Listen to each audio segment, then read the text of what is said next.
What up, y'all? Welcome to Chip and Zay here on Texas Sports Unfiltered. I am Zay Collier. Chip Brown will be joining us any moment now, but happy Friday, y'all. Got almost 24 hours until kickoff tomorrow, Texas and Starkville.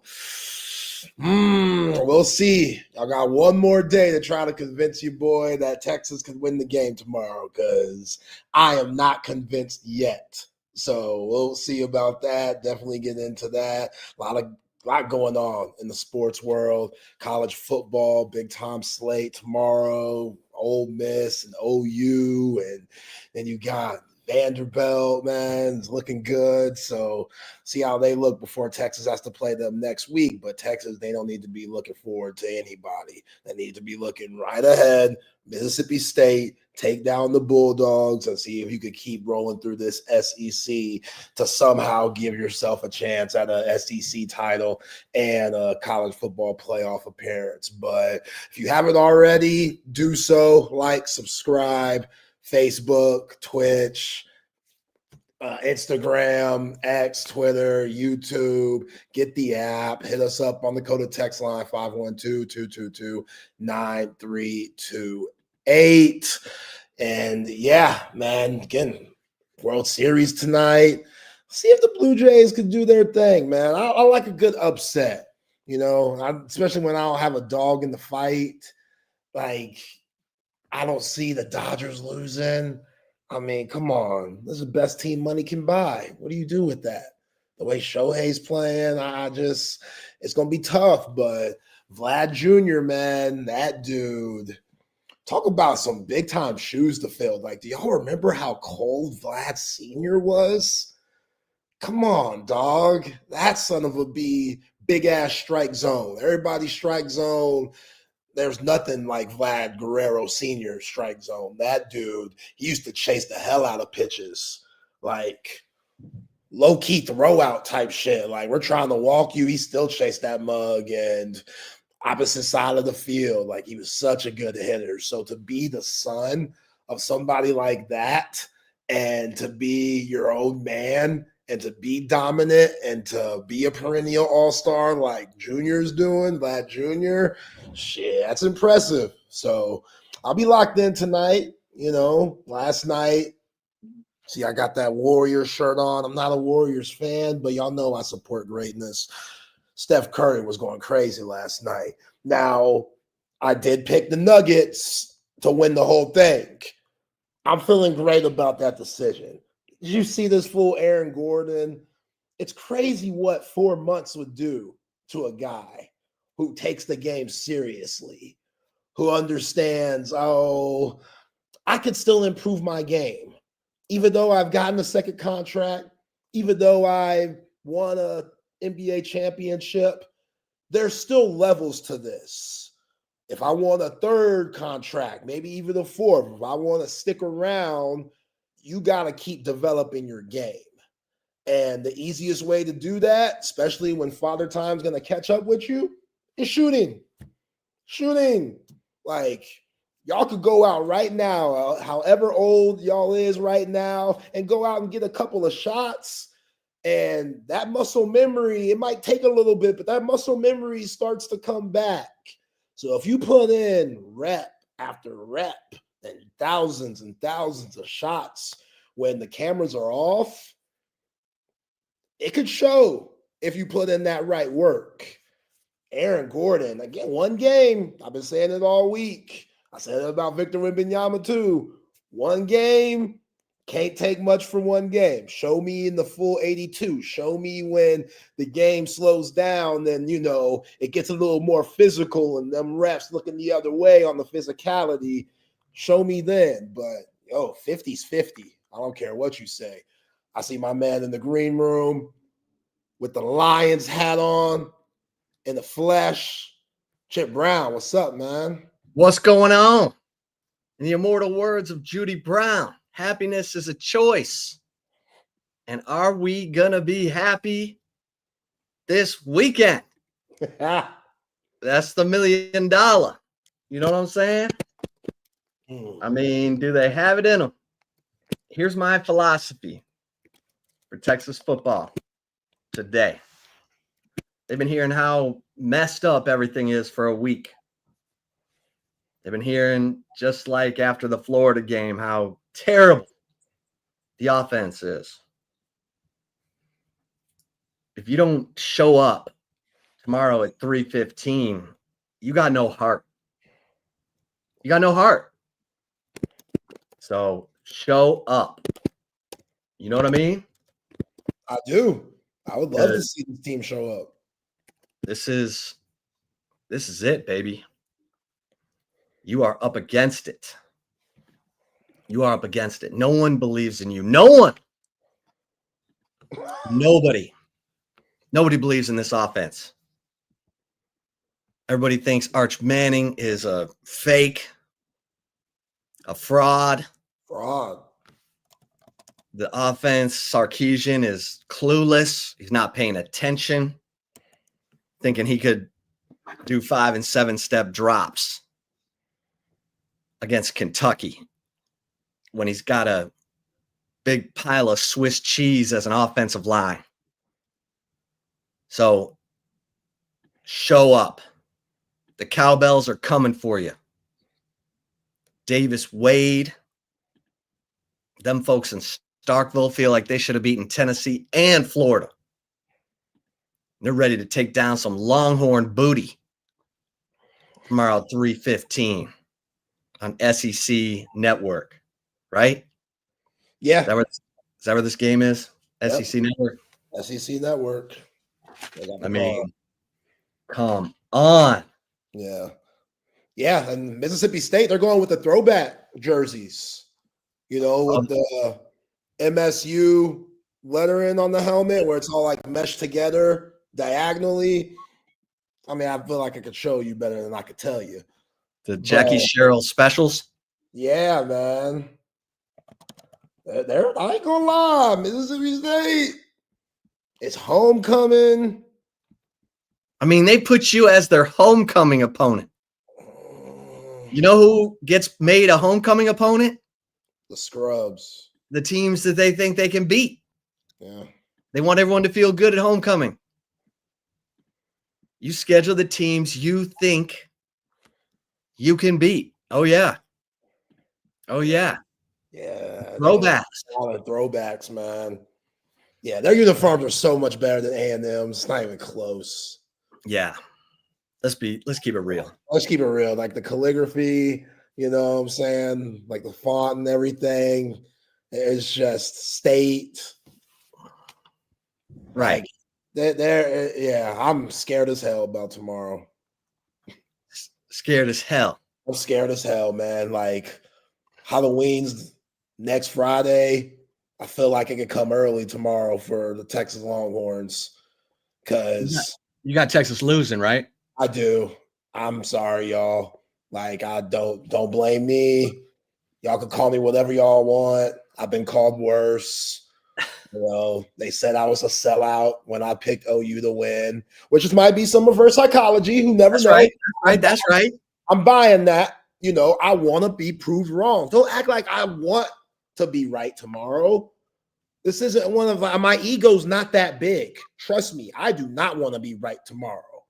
But I have to give my thoughts on this game.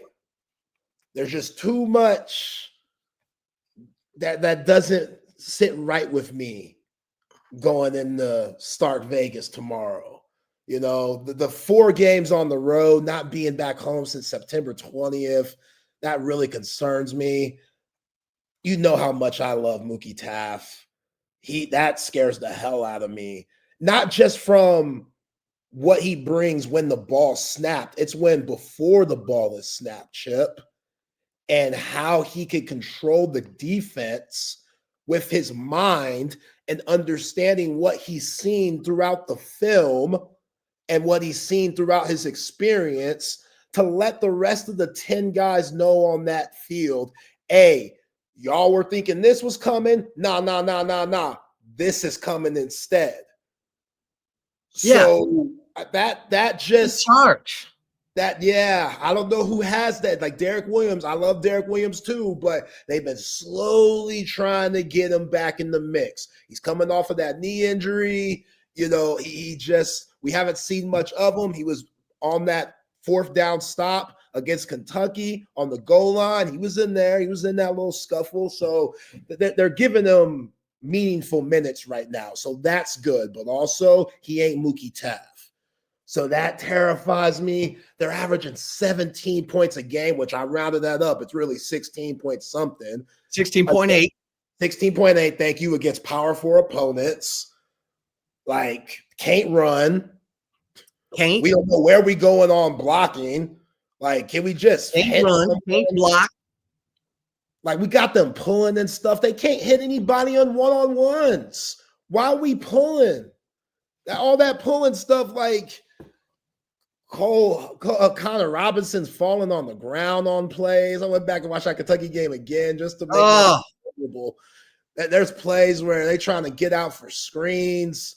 Guys just going in before Arch could even do anything with the ball. Arch is in. He's scared. Mississippi State is cursed. Its campus is built on an ancient graveyard, says Temple of Brutus. I don't believe in curses, man. Come on now. They're due. They're due. And they're turning over quarterbacks. That secondary, Joey Aguilar, he gave them 2. Marcel Reed gave him 1. Sam Levitt gave him 2. Like, they turning guys over. Lagway. Like, it ain't like Arch Manning out here Dan Marinoing. It's not like that at all. So I didn't see Dan Marino in Lexington. We did not see Dan. Which I heard Dan's kind of an a-hole off the field. I've heard stories about Dan not being the nicest guy. I digress a little bit. But yeah, man, just the environment's going to be hostile. I was not there the last time Texas played Starkville. I started covering Texas in 1992. You missed it. 1992. Yeah, you didn't even want to make the trip. That's how I know. Like, you're over here like, man, I want to see, the atmosphere. Yeah, the offense is that bad. You said it ain't even worth it. E. Henry, you young, you got it. Well, E. Henry was a little bummed he didn't get to go to Lexington, so I was like, all right, man, you can go to Starkville. Oh no, you were nice to save him that trip to Lexington, Lord. Yeah. I want it to go well. I want them to put up points. Like the weird analogy with Sark about the Christmas lights, and like they're all on, but one's like flickering and off, and you can't stop looking at the one that's off. They're all off, Steven. There's not one light that works if we're describing this offense. The electricity bill hasn't been paid for the lights to even turn on. That's where we're at. It ain't one light. It's a plethora amount of lights that are off. And he was like, yeah, when you get that light fixed, another one turns off. And it's like, no, they're all off, bro. Nothing is working right now. And it's just, it all starts with the offensive line. Ryan Wingo. Sometimes Ryan Wingo, you just got to make a tough catch, bro. Like, you just got to make a tough one. If you're really that guy, big-time 5-star, like, I know Arch ain't going to put it on the numbers every time, but there's times where Arch puts it in the vicinity and Ryan Wingo don't come down with it. Other guys drop balls. It's, weird situations. It's just, I don't know. And I can't even say Arch Manning's the best quarterback in this matchup, Temple. Like, Temple of Brutus calling for 2 interceptions, 5 sacks. I don't know who the better quarterback is. I think it's pretty even, if you ask me. Like, Blake Shapes. Yeah, Blake Shapes. Yeah. Like, he threw the worst interception of his career last week. Wasn't good. Man. I can't get that pass to Jack injuries out of my mind. The Emmett Mosley, the 5th. Really great pass. Okay, look at that. Explosive play. Emmett Mosley, the 5th. Over 20-yard pass. We're rolling, Chip. We're feeling good. We're feeling confident. He's in a rhythm. Sark, you're dialing it up, baby. I got you another one, Archie, talking through the helmet. Arch, I got you another one. This is going to be wide-ass open, baby. We about to put 7 on the board. Let's go. And what happens? Arch misses. Arch misses him.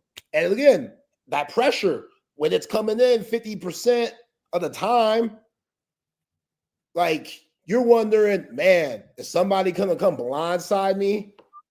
And is somebody going to come blindside me and knock my ass out? Is this the play where I get Joe Theismann? Is this the play where I end up like Tom Brady back in like 07 or something like that? Is this that play? Because you know he's feeling it, and it's starting to add up. That wear and tear for Arch Manning is starting to add up, where I'm very worried about his health moving forward with how shaky this offensive line is. That's sad. He's already been hit more than Quinn Ewers did all last year, and they got 5 games left. 5 games. Here's the thing, though. Just remember this. Mississippi State has 10 sacks the whole year. That is 106th. They have allowed 20 sacks. That is 116th. So Colin Simmons, go get you some. Go get you some. Yeah. They have 29 tackles for loss. That's 114th. Like Mississippi State, their defense is terrible. And the same thing about Kentucky. Kentucky's defense is pretty good. Oh, no. Kentucky was giving up 405 a game. I don't care about yards. I'm talking about points. I was still. I don't care about total yards. I need points. How many points you giving up? What's your third down defense? What's your red zone defense? Those are the stats on defense I'm looking at. What's your turnover margin? Now, I will say this. Mississippi State is +5. Yeah. That's pretty good. Yeah. That's 21st. Texas is +7. Texas is top 10 in turnover margin. Texas taking care of the football. Hadn't turned it over in a couple games. Arch hasn't turned it over. That's good. If Arch would have turned it over last week, Texas would have lost. Yeah. So we can talk about. Yeah, that's a light. Is that one of the lights that Steve Sarkisian is talking about being on? Yeah. Turnovers. Okay, there's a light. A little light. A little light. It's one of those Christmas lights that's on, like firmly on, not flickering. Now, it was flickering 3 weeks ago, but Arch's completion percentage is flickering like a mug. That thing is flickering because it was only 44% last week. 44%. That's terrible. It's tough. That's straight terrible. 44%. Like, no one throws 44% completion except like 8-year-olds. That's terrible. But Arch, he hadn't been throwing any touchdown passes, but he hadn't been throwing any picks. So, all right. Hey. All right. Cool. First one to 16 wins. Yeah. Okay, first one to 20. No, I'm good with 16. 16, that sounds right. With both these teams. Yeah. I said Texas would win this game 19-17. Look at you. What'd you say?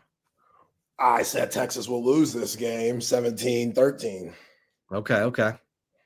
So I don't like it. I know. It took some years off my life. Picking that took some years off my life. That's fine. But this offense, man. Gosh, how's everyone bad? How's every position struggling? Like not position on offense. Not one position's doing well. Jonathan says the offensive line doesn't even have the Christmas lights plugged in. Oh, the offensive line, like the electric bill ain't paid, Jonathan. That thing's going. Yeah. That thing's turning into a fire. Like, yeah, that's one of those. Nah, I wouldn't touch that if I were you. Like, Well, we were talking about this the other week, and then we quieted this conversation after OU, but now we're back to saying, what position on offense is playing better than it was last year? What position on offense for Texas is playing better than it was last year? Yeah, Quinn was playing better. The offensive line playing better. You go to each spot on the offensive line. I guess the argue would be Cam Williams and Brandon Baker. I don't know who's playing better at this point of the season. Like, I get Cam Williams at one time was a high-valued draft pick, but the scouts, they really cracked down on that film, and they saw what Cam Williams was, a guy that looks really great getting off the bus, but has a lot of flaws to his game. So Brandon Baker hasn't been great either. So that's the one, I think that's evened out. Well, you could say Quintravian Wisner because he's the same guy, but he was healthier last year than he's been this year. Yeah. So, yeah. And think about who their backup was. Even though Jaden Blue had a fumbling problem, Jaden Blue down the stretch was solid. Right. Jaden so the running back position is not performing. Yeah. Jaden Blue, A&M, Jaden Blue, Clemson. Jaden Blue started making things happen. Ohio State. Not one. Touchdowns. Zero. Nada. Nil. Yeah. Zilch.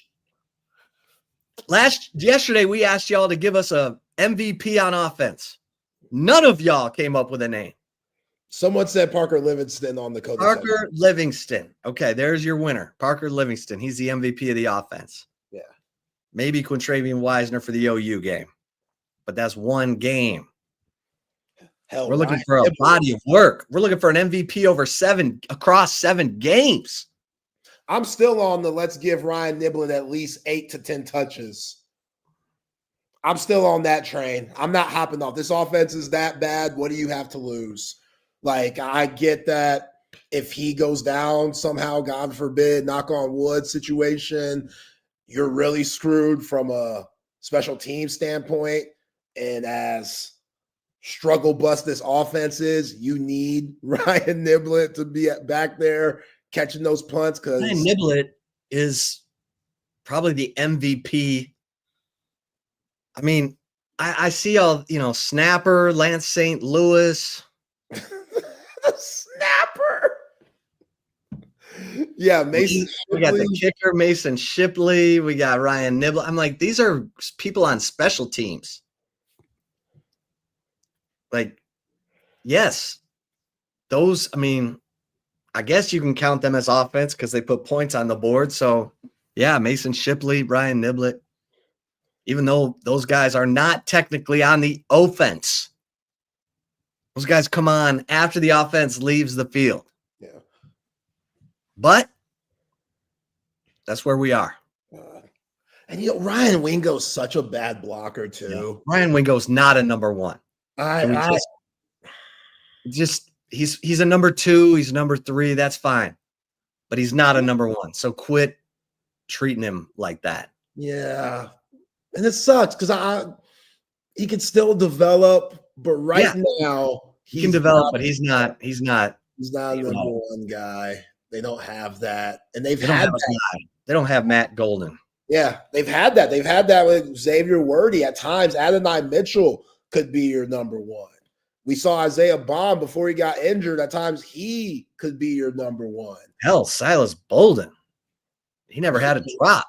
He never had a chance to be number 1. They just never threw him the damn ball. Never threw him the ball. Never threw him the ball. Did his brother get a touch?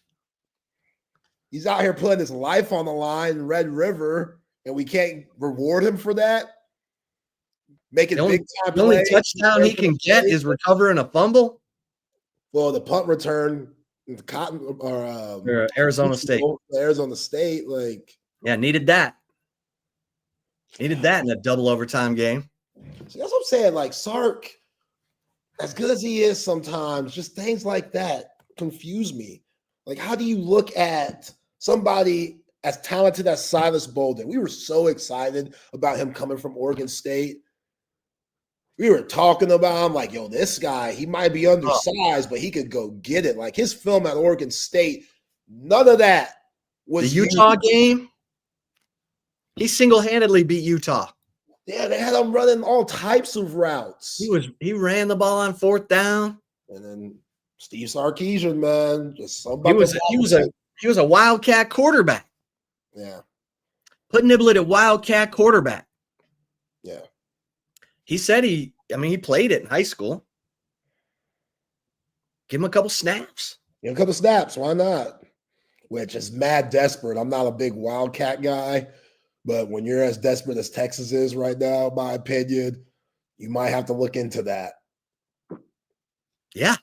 Like, I'm looking under the couch cushions for answers right now. Digging for loose change, man. Finding some cold ass popcorn down in there. Gummy bears, man. Gummy bears, some crackers, but maybe there's a Ryan Niblett Wildcat quarterback play in there. I mean, give him some touches. Give me something. I need a little electricity. I just need a little electricity. I mean, I'm watching Georgia and A&M put 40 up whenever they want. Texas couldn't sniff 40 if you spotted them 39. They're not hitting 40 this year. They're not hitting 40 for the rest of the year. Against Power 4 teams, they're not hitting 40. They can't do it. That's not in them. I mean, I'm not ruling it out completely, but I don't see it happening. That's fine. You don't have to. I'll do it for the both of us. Vanderbilt ain't letting you have 40. Bobby Petrino go come in here cocky to the mug. Taylor Green gonna come in here cocky to the mug. Georgia gonna stock it. Those guys are gonna get slapped around by this defense, but you know how Kirby feels about Sark. Like, you know how he feels. You know how that's amazing. Georgia they can look all erratic. They can get beat at home by Alabama, but they'll show up for Texas like nobody's business. Yeah. Like Kirby's like, no, we're not letting Sark into this. Yeah. Like Lane has beaten Kirby. Lane beat Kirby last year. Mm-hmm. Yeah. Yeah, Sark? Kirby, he be treating Sark like Steph be treating Seth Curry. Just a little brother. Well, little brother. I got the rings. I got the glory. I get the love. And you made it. You're here with me. You're on my level, but you ain't on my level. You dig? Like, that's tough. Joe K, we're going to the Cheez-It Bowl. SEC. Okay. Yeah, UCLA. Yeah, Citrus Bowl playing UCLA. God, that'd be whack. Was that someone's forecast? No, I'm just saying UCLA's been winning. UCLA is terrible. They aren't good, but they've been winning lately. Because they got your boy's son. Jerry Neuheisel. Oh, Neuheisel, man. Sparky. With the hair. Sparky beat Texas. Remember when Rick Hundley or whatever his name was, the quarterback, got hurt at Jerry World, and in comes little blondie quarterback Jerry Neuheisel. You're thinking, oh, big fella quarterback went down. Texas got this. No. Jerry Neuheisel was zipping it all over the place. UCLA takes down Charlie Strong and the Longhorns. That's when Texas messed up the coin toss. So they didn't get the ball, and they never got the ball to start a half. Charlie, man. If Charlie was in Florida, He would have. He's not. He has to be in the state of Florida for him to think right and think correctly. Charlie, Yeah, something was wrong with Charlie. that Man. was rough. That was rough. That was rough. Yeah, that I bet Joe K ATX, they would want USC playing Texas. Oh yeah, Lincoln Riley. That's what they would. Yeah. Oh yeah. Which would suck. What you mean? Or nothing. Like if you're about making the playoff, then what are we doing? Yeah. We gotta pretend like we're invested. Did you hear Sark? Like the expectations. We're a playoff team now. Always, not now. It's always been like that at Texas. Like, hey,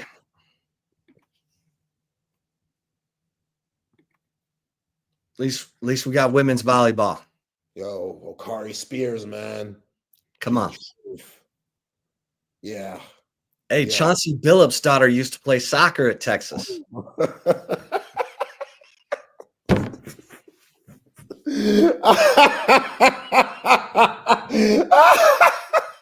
As Chip holds up the Chauncey Billups finals.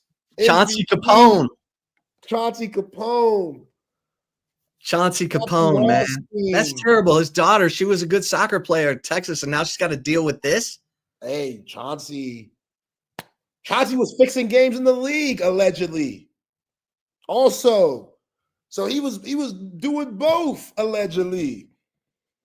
Fixing the poker games. He was doing X-ray. He was doing X-ray poker and the NBA games, letting these guys know, hey, we tanking. We're the Blazers. We're tanking. You should probably bet on us because we're going to try to lose this game so we can get a good draft pick. Bet on us. Allegedly. Bet on us, dog. That's what I'm saying. I can't trust nobody. If Chauncey's getting hit, Chauncey's one of the class acts, not just the NBA, of all professional sports. Like when you think of, man, who did it the right way? With class, wasn't the most athletic guy, but was always a leader, never got in trouble, just a class act individual. Chauncey Billups would be that dude. He'd be that guy you think of.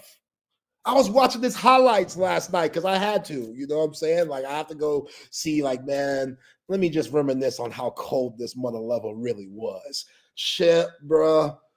The work that he was giving Gary Payton in that 04 finals, homicide. That he was killing Gary. This is Gary Payton Glove. They used to call him Glove because he would stick to you tight with his defense. And Chauncey was giving him work like he was just some rinky-dink European guy. Like it was so disrespectful. And in a time where the court is completely just shrunk down. There ain't no spacing. The coaches are ridiculous people, so they don't really know how skilled their players are. So everybody's saying if you take one step behind the three-point line, it's a bad shot. And you have to be right on the three. Great shots. Let's get the ball in the post. You know, we remember that era. This is 2004 we're talking about. And Chauncey was out here playing free. He's out here coming off pick and roll, hitting threes, man, off the dribble. Rasheed running down the court. Tayshaun running there flying. Shaq huffing and puffing. Chauncey throwing no-lookers to rip. Just a beautiful time. Beautiful game, man. And now this. This hurts. As a true sports fan, and a true NBA fan who was named after Isaiah, Zeke Thomas, and Michael Jordan. This hurts. It's my guy, Mr. Big Shot. Mr. Big Shot. How many people can have that nickname? You realize how real of a nickname that was? And nobody said, oh, that's a dumb nickname. No one ever argued it. Everybody was just like, yep, he is that. Mr. Big Shot. Anytime the Pistons needed a clutch bucket, Chauncey came through. God, man. How, Chauncey? How? The mob I get it. The gobblegoo's delicious. The bread, you know what I'm saying? They bring you in. If the mom came and got me and then started feeding me shrimp Alfredo and, you know, cutlets and stuff like that, that's going to be hard to turn down. It's going to be hard not to listen to the conversations that are going on because the food's just so good. That's one of my favorite things about The Sopranos. That little bald-head Italian cook that had the restaurant that they just completely took over and ruined that dude. They were always in there just eating Italian food every week, eating steak. Like, the food's incredible. So I get they recruited my man Chauncey allegedly, and he got caught up. Damon Jones, Terry Rozier, again, like I said yesterday, I could care less about those guys. Terry Rozier, you wrong, bro. $200K for you and the homies. Just give your friends the money. Damon Jones, you wrong too, dog. Using LeBron. I can't wait to see the 30 for 30 on this one. Yeah. Like, how on earth did Chauncey get wrapped up in this? And then who rolled? Who rolled on him?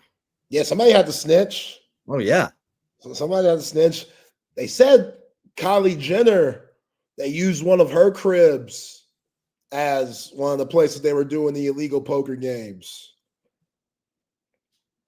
Yeah. They had Gilbert Arenas on this a few months ago, and you know Gilbert, he gonna snitch quick.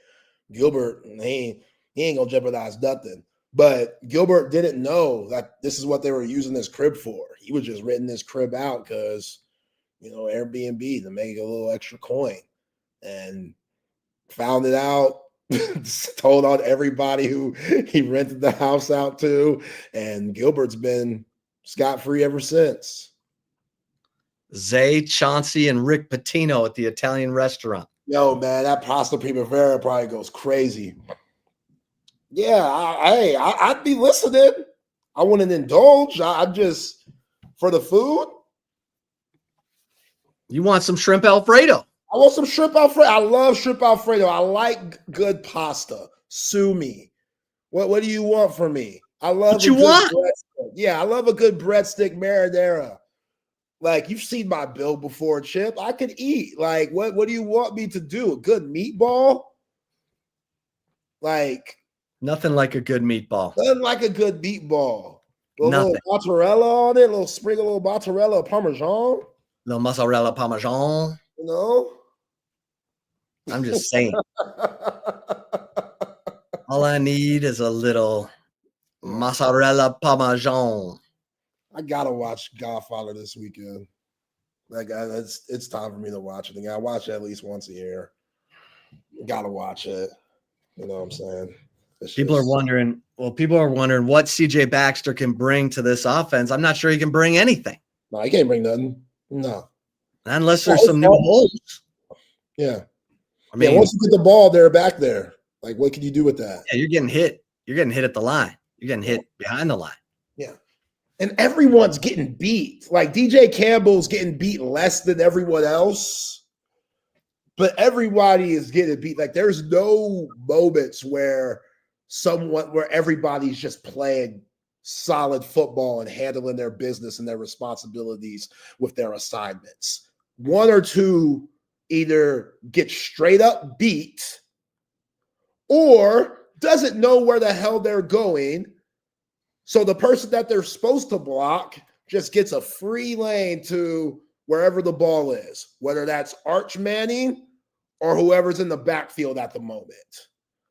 Like, the way Kentucky, that's what I'm saying. Kentucky's got you thinking they got a good defense.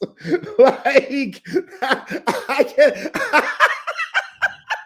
Kentucky's convinced you that they got a good defense because of Texas. They look good. They did look good. They held Texas to 179 yards. I thought they were the Steelers from the 70s. They're the worst team in the league. They're the worst team in the league, man. That's why I don't know. I don't know how the Horns are going to do it. This defense, I put so much pressure on the defense. And I love that the defense is thinking the way they are. What Colin Simmons said, Colin Simmons gained so many points from me this week and how he's been these last few weeks, because I did not like Colin Simmons' attitude the first few weeks of the season. Remember, he was getting penalized for a lot of things. So not only was he not producing, he was also costing this team and becoming a liability with that. So it was like, where's your head at, young man?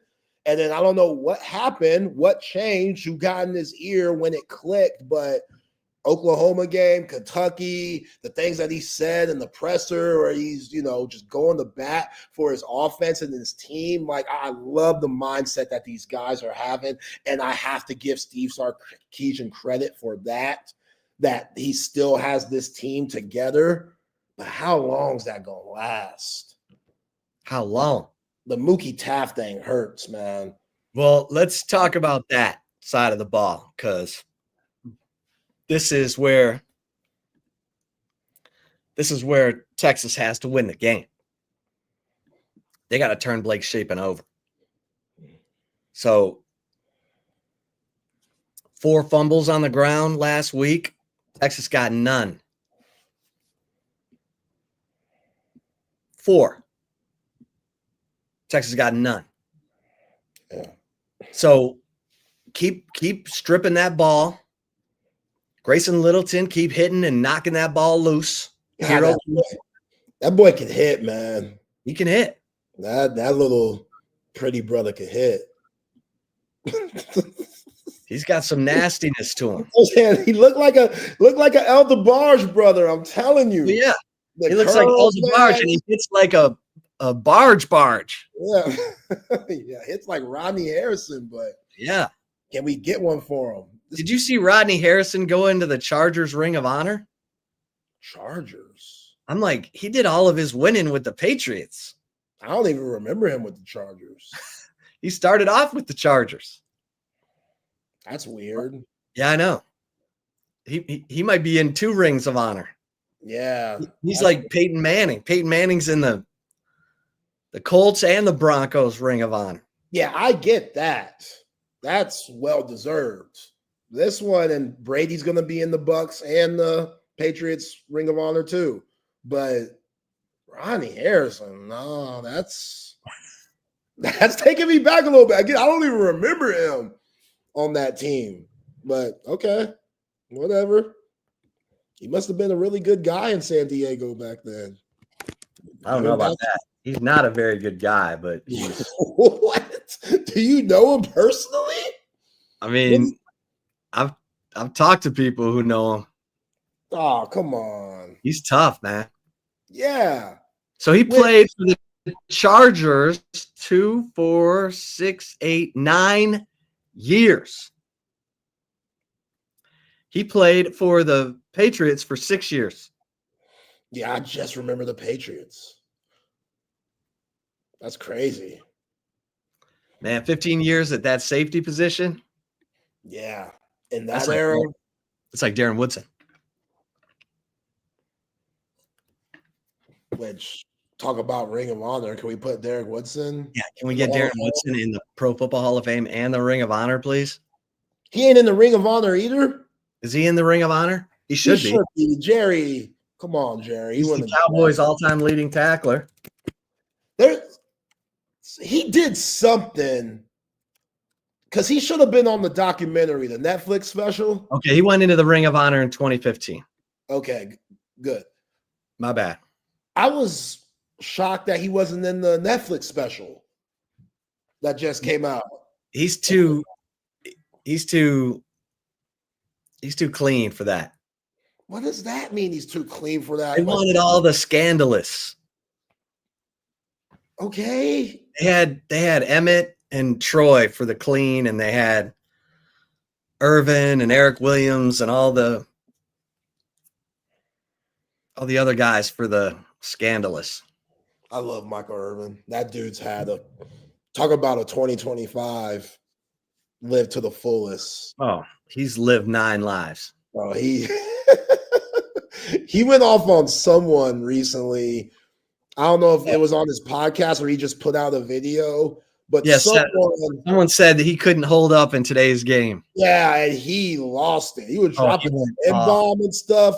I was like, yo, Fort Lauderdale side coming out, dog. Like you said, screw the NFL Network and ESPN days where I had to be a little bit buttoned up. I'm going straight to Fort Lauderdale on this one. Like they pushed that button and Playmaker said, nah, you're going to respect me out here. And I feel him, man. The way they used to take that hit going off that slant. Yeah. Guys weren't doing stuff like that back then. Got scared of that. They scared of that smoke. Playmaker was never scared of the smoke. Fort Lauderdale. Every day was spring break. No, not the part of Fort Lauderdale he from with his like 10, 11, 12 brothers and sisters that he had. Nah, he wasn't from the beach flash part. He was from the gutter. He was from the gutter. Yeah, he played like it. That's what I'm saying, dude. Texas have any players like that, man? Do we got any players from the gutter? You know, because I see a lot of private school kids. I see a lot of, you know, kids that have been well off. Private school kids? Yeah, you heard me. I see Who's a lot the private school kids? I don't know. I'm just saying. Arch? I mean, technically, yes.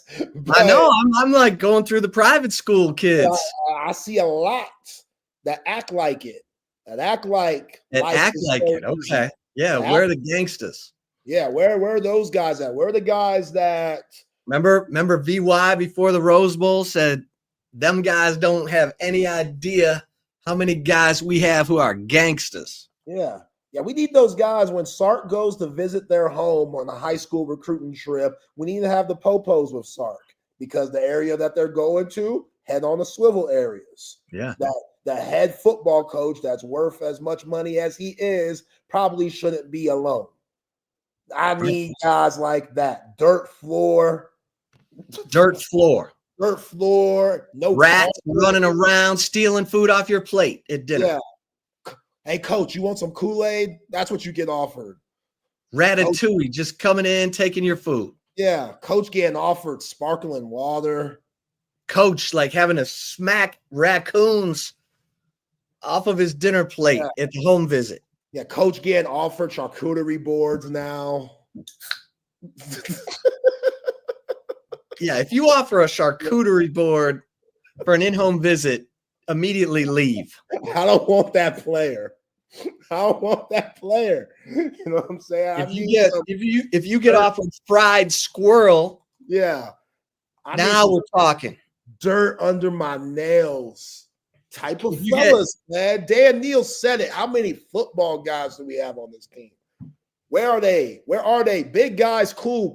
Are they football guys? Are they just angry, mean son of a beast for no reason?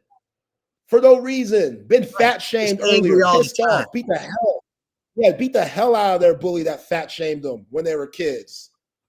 Like, set that tone. Do they have that? I don't know. Remember Robert Killebrew? He was angry all the time. Yeah. He was like a walking personal foul. See, Rob, as an adult, you're right. I love me some fine cheese, man. Right. You know, Like now you want to be invited to a party with a charcuterie board, but not for an in-home visit. I think Derek Johnson's wife makes a great charcuterie board. She sells them. Yep. So I bet Derek Johnson had no idea what that was back in the day. Right. Derek Johnson has 20 brothers and sisters. Jeez, man. That's incredible. I mean, you lucky to get a slice of bread. Like what? Yeah. That's crazy. Yeah. Yeah. No, but we need in-home visits where you're like, you know, you got rats coming to take the food off your plate. Yeah. Like, you know? I remember there was a story Bob Knight, when he was recruiting Isaiah Zeke Thomas, and he went up to Chicago, West Side Chicago, where Isaiah Caprini Thomas. Green. Yeah. And projects, man. And Bob Knight, Bob Knight, crazy as hell. The whole hood was there. The whole hood knew Bob Knight was coming in to see Zeke. Isaiah Thomas got about 4 or 5 brothers. So they asking Bob Knight questions, giving, just trying to break it down. Yo, how's it going to be for my baby brother if he goes to Bloomington? Bob Knight don't care who you are. So they're talking about him. They're like, hey, we know Indiana could be a little racist. Are you going to protect my brother if he goes there? And Bob Knight was like, I don't know what he said, but somehow it got hot in the room where the brother got a little heated. Bob Knight got a little heated. And they were about to go outside and squabble. And somebody had to step in between them. I need that energy. Where the brother, crazy as hell, is willing to put his brother's life on the line to go fight the head coach of the University of Indiana. I need that. We need some just toughness, man. That's all I want. Just hit somebody. Like, damn. That Kentucky game, I keep watching it too. I keep watching it thinking that it's going to change. Like, I must be tripping. Like, when I go into watching, like, oh, Zay, you tripping. It couldn't have been that bad. Maybe Kentucky's defense is just this good. And I get let down every time. Every time. You still making fun of me about Kentucky's defense? No, I'm not. I don't think they're very good. I'm not making fun of you, though. That's what Texas did to you. I mean, look what I watched last week. 179 yards, 8 first downs. They look like the freaking Ravens from 2000. See, man, there's no Ray Lewis on that team. Fine. Did you see Jerry or Zaragoza? What's my man's name? R.I.P. Tony. Yeah, Tony Saragusa. Talk about somebody who probably loves some gabagoo back in this day. Tony Saragusa, did you see him on that Kentucky defensive line? No. I mean, number 60 and number 70 played like him. And 94? Yeah, 94. But damn, Tony Saragusa is dead. Yeah. Damn, he died at 55 years old. Yeah. He's from Toms River, New Jersey, man. Oh, he's Italian to the core. Damn. Yeah. He probably got kinfolk that know Chauncey Billups.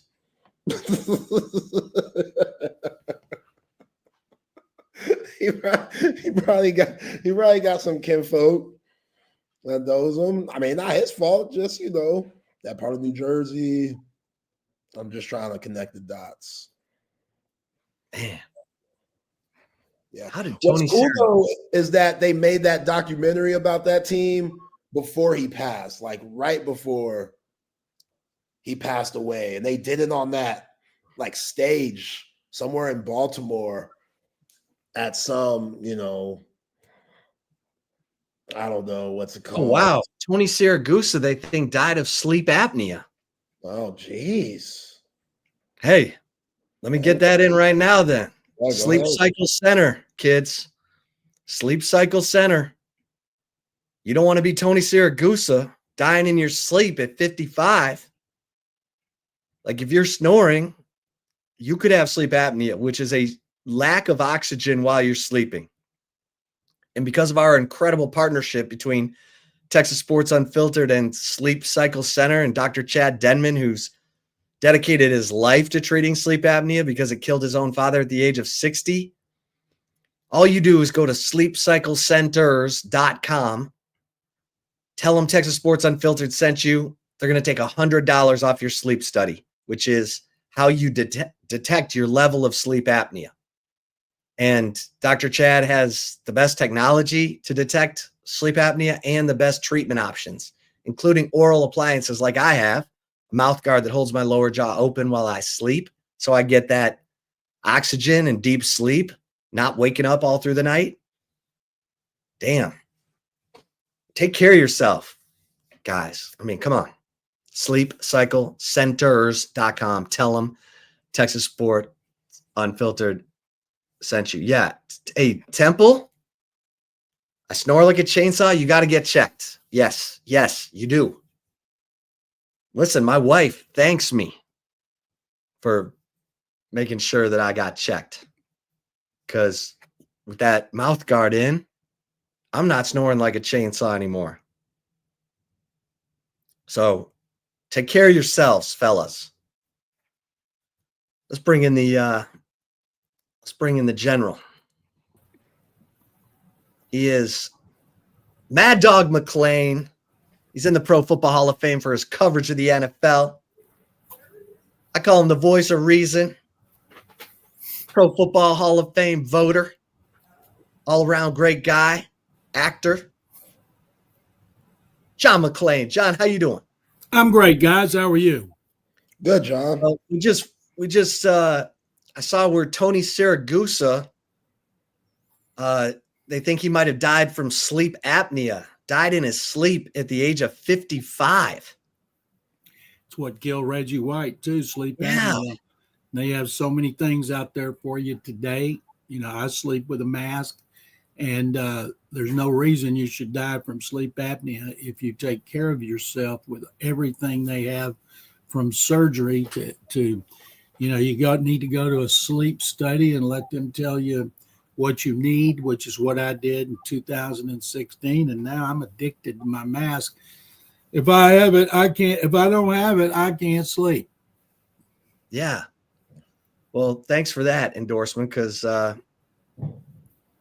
we have the Sleep Cycle Center here in Austin, and they look out for you with that stuff. So, John, I'm watching the Chargers last night. Why? Because it was on. Man, the Vikings, Carson Wentz. Yeah, That I guy. like that. That's a great nickname, isn't it? The way he was wincing, and that was not a good look for a starting quarterback. J.J. McCarthy needs to get back in the lineup. They need to see if he's going to be a bust or if he's going to be their quarterback. He didn't play last year. He played a little bit this year, got hurt again, new injury. They play Wentz. They win a game maybe, but boy, last night he looked like a guy that was miserable physically and mentally. I love that Wentz, Carson Wentz. Did you think of that, or did somebody else have that? No, I came up with that just now. Well, you need to tweet that. I'll retweet it. We'll get that. We'll get a lot of pub like that. Minnesota. Everybody will eat that up. Oh, man. Especially in light of the looks he had on his face when he was hurting on the sideline.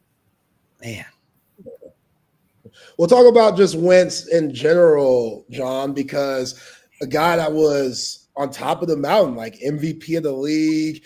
It seemed like he was going to be the one that leads that team to the Super Bowl. He tears his ACL. Here comes Nick Foles, still in all his glory. And after him just having those injuries, he's never been able to get back to that MVP form. Just talk about that a little bit. I've never understood that, because he was having an MVP season. He blew out his knee. Guys come back from knee injuries all the time. He was not the same. Then he started bouncing around. And as you mentioned, Zay, he hasn't been the same. And I would guess it might be more mental than it was, or in fact, he was playing with a really good team, a Super Bowl team. And boy, you talk about being in the right place at the right time. Nick Foles will never have to pay for another meal in Philadelphia, but he didn't do a whole lot after that.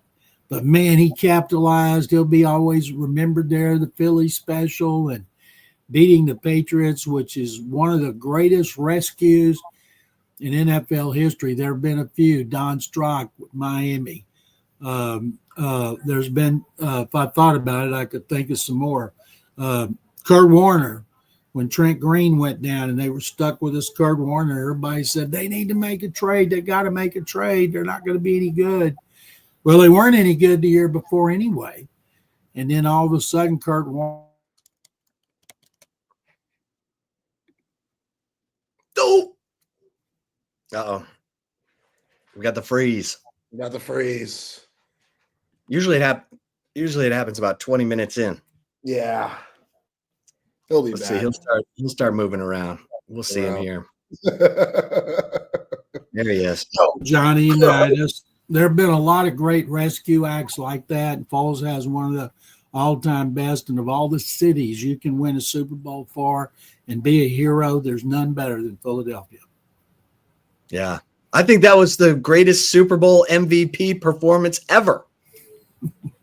I mean, he beat Brady when Brady threw for 500 yards, and he caught a touchdown pass, John. And it was like Brady threw for 495 at the second half in the fourth quarter. But, yeah, I love this Dick Foles story. What's he doing now? Did I see? Is he pickleball? Is that what he's doing? Yeah. He's great.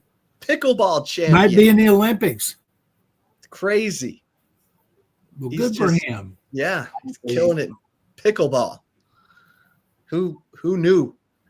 All right, John. So the Lions beat the Buccaneers. As they should have. They were at home, and they should be able to beat anybody in Detroit. And it wasn't. It was such a downer for the Bucs because they lost Mike Evans probably for the year with a broken collarbone. And you don't generally come back for that, but they're hoping they'll be in the playoffs. But what a tough year for Mike Evans. His streak, he's tied with Jerry Rice, I believe, with 13 consecutive 1,000-yard seasons. But Baker Mayfield has played great without him for most of the season. So I don't know if that effort they put out there was because of the Lions or because they kind of came back to reality. But Detroit is good. Yeah, good again. You talk about doing a great job with the people that replaced Aaron Glenn and Ben Johnson. I feel really good about the Lions and the Bills in the Super Bowl. I still feel good about the Bills. I think they're embarrassed. They will blow out Carolina and Andy Dalton. Dalton will probably throw for 300 yards because they'll be behind most of the time. But I think we'll see Buffalo get right, and Detroit has gotten right already. Yeah, I don't know who was playing in the secondary for the Lions, but those guys are better than all the starters. I couldn't believe it. Yeah, they've done a great job of covering up for injuries in the secondary. They've done a really good job of bringing in talent. Their general manager, Brad Holmes is the most underrated general manager in the NFL. When he's quiet, you don't see stories about him. But, boy, when it comes draft time and when it comes free agent time, sometimes they take players, you're like, oh, my goodness, who is that? What are they doing? Next thing you see them play, and they're playing very well. I think he has done a better job of stockpiling talent than any general manager in the league. And, of course, Dan Campbell is the leader. He's got to oversee everything, and he has to make sure he's got good position coaches and coordinators. And that's why they have become one of the best franchises in the NFL after being a laughingstock for decades, which you know well. Yeah. John, the Patriots are playing some good football this season, 5-2, sitting on top of the AFC East. Mike Vrabel's done a hell of a job in year one, and Drake May looks like he's way far from having a sophomore slump, and their schedule seems very favorable. Just talk about the Patriots and what you think they could do for the rest of the season. Well, they've beaten up on a bad schedule. They did beat Buffalo. They should be commended for that because it was in Buffalo, and they'll get the next one at Gillette Stadium. They're ahead of the pace where I thought they would be. They still have the most cap money available, and they were number one when free agency began, and they've made some good moves, but they still need more talent. They're capitalizing on the fact that the AFC North now is a bad division. I think Lamar Jackson will be back and get a couple of starters back on defense. We're going to see a different Baltimore Ravens team after their bye week. But right now, I would say they're competing for a wild card. Buffalo's going to win that division. But if they don't make it, they still will be ahead of what everybody thought they'd be. Everybody thought it'd be Vrabel's second year before they became a playoff contender. And you guys know every year there are teams that start fast and fade. And then there's teams that start slow and they pick it up over the last 8 or 9 games. And that very well could be the Baltimore Ravens. John Harbaugh didn't just forget how to coach. I see a lot of nitwits up there in Baltimore who think he should be fired. And I'm thinking, okay, you lost Lamar Jackson. You lost your best defensive lineman, Matabike. You lost Roquan Smith, Kyle Hamilton, Fitzpatrick, and he's a bad coach all of a sudden. So I think that we're going to see the Ravens be a different team. And if they get in the playoffs, even though Lamar Jackson has been a disappointment in the playoffs, nobody likes playing against him. Well, we heard rumors for like 5 minutes about Max Crosby possibly going to the Cowboys. But it sounds like that's not happening. Well, that would cost at least 2 number 1 draft choices. Crosby's hurt right now, and he is the cornerstone of their franchise. Now, some guys I see out there like Breece Hall with the Jets, they're saying that he's going to be traded. Well, he's 24 years old, and he's not getting used up because they're behind so much and they have to throw the ball a lot. Why would they get rid of a guy like that who's a really good runner and receiver? That's the guy in 2 years you want to be one of your key players who is contributing to your renaissance, if that's possible with the Jets. But Crosby, by the time they're able to compete, and Pete Carroll's been a huge disappointment in his first season. Chip Kelly's the biggest waste of $6 million I've ever seen in his first season.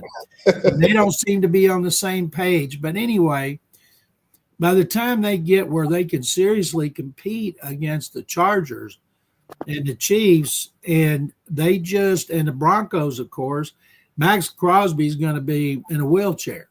They might as well go ahead. If Jerry Jones will give them a 1 and something else, like a 1 and a 2 or 2 1s, they should do it because the Cowboys know if they can improve that defense and that pass rush. Boy, I wonder how they could have improved that pass rush. They got a chance to make the playoffs because Dak Prescott is playing great. And as long as he stays healthy, they're capable of beating anyone. John, talk about the Texans a little bit. Obviously, that game in the Pacific Northwest didn't go their way. They just can't run the football at all. And now they're going to play against a team that's playing pretty good football right now in the 49ers. Definitely like to see that matchup between Trent Williams and Anderson and Hunter. But how do you think this game's going to go, and what do you think of the Monday Night Football game? Do I have to talk about the Texans? Am I being paid to talk about the Texans? I'll say this about the Texans. The Texans stink. They suck. Their offensive line is worse than last year. They're ruining C.J. Stroud, who's not playing well at all. They can't run the ball. I've watched so many all 22 tapes of their offensive linemen getting stuffed at the line of scrimmage. Their first-year play caller, Nick Caley, is so in over his head so far. He's standing on the bottom of the ocean. And some of the play calls, 1st and goal at the 3, you don't score. Then you have 2nd and goal at the 1 foot line, you don't try a sneak. And then you run the ball up the middle, and and they're getting killed. The Texans' negativity here among the fans and the media is, and because of that all 22 tape, and some use TV, you got all these fans who fancy themselves as experts, but they put the video out there and say, well, look at Jake Matthews get stuffed at the snap, and look at Ed Ingram tap him, tell him when to snap the ball. And so you can see that. And their offense is an embarrassment. Scored 1 touchdown at Seattle. The defense scored 1 touchdown. The only way they're going to win any more games, unless they play teams that stink too, like Tennessee and Baltimore did, is if the defense scores. Probably special teams are going to have to score, because right now they're the only team in history, I think, is through 7 games has a losing record and still leads the league in fewest points allowed. And I feel sorry for those defensive players. The offensive players should be apologizing to them every Monday. Man. Sounds like a team that we're covering on the college level, John. No, but that team's winning. Old Ugly's better than Old Nothing. That was Chip's philosophy in high school. And you have to think about that when you escape with the victory. A&M and Texas were both fortunate to escape with victories at Kentucky and at Arkansas. And But the Texans would take Old Ugly over Old Nothing any day of the week. Now they got the 49ers. 49ers have lost their two best defensive players, Nick Bosa and Fred Warner. That'd be like the Texans losing Derek Stingley Jr. and Will Anderson Jr. And I tweeted they could come in here in wheelchairs and beat this offensive line. And I believe it. And I think that you mentioned Trent Williams. He's playing very well. They're able to run the ball. People act like Mike Jones came out of nowhere. Well, we're finding out how he fits the system, and Kyle Shanahan's a great play caller. Christian McCaffrey seems to be healthy. He's running the ball very well, but they do have a lot of injuries. And the Texans are relatively healthy. Nico Collins isn't going to play. He's got a concussion. They have said that. I don't think he's going to play. And some of the dumbass personnel decisions they had on this team the other night, it just blows, not just me, blows everybody away. I said that Nick Caley, the first-year offensive coordinator and play caller, was the only person on this planet who thought they could run the ball up the middle from the 1 foot line against Seattle's great run defense and the Texans' terrible run blocking offense. He's the only one on the planet. Might have been the only one in the universe if there's anybody out there. And he was having to answer for it yesterday. Of course, they don't have answers. What are they going to say? I'm a dumbass.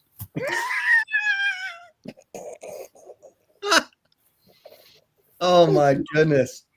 San Francisco at Houston. So you're do you the turn Broncos next week? Broncos come in.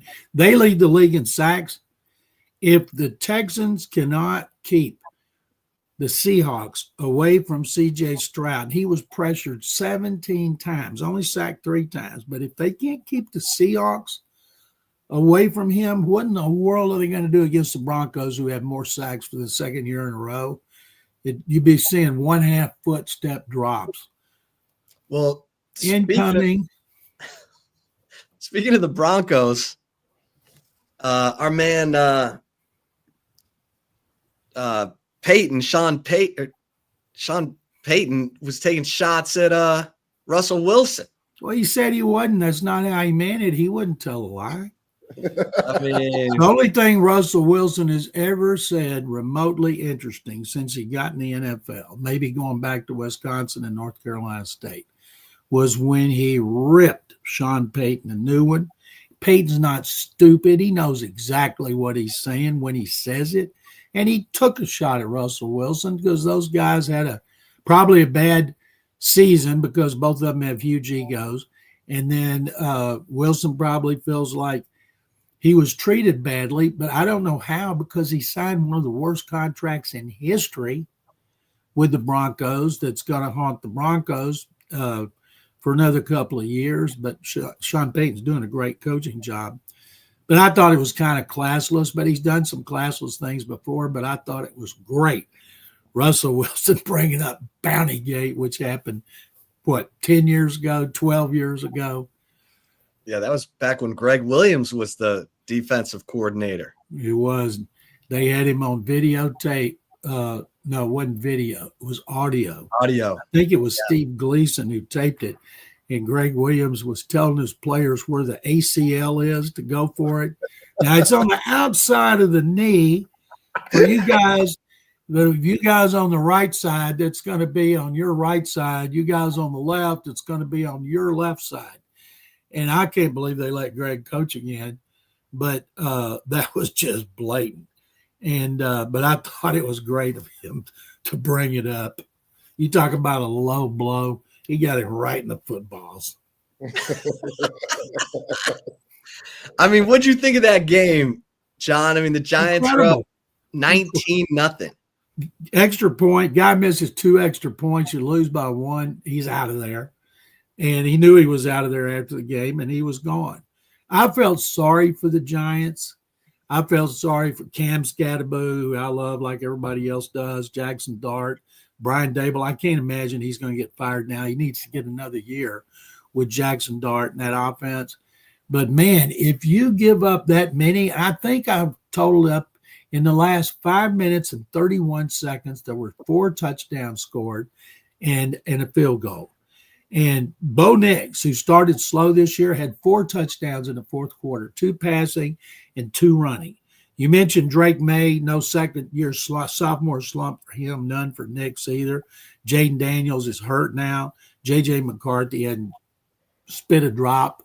And but those other 2 sure have, and they're fun to watch.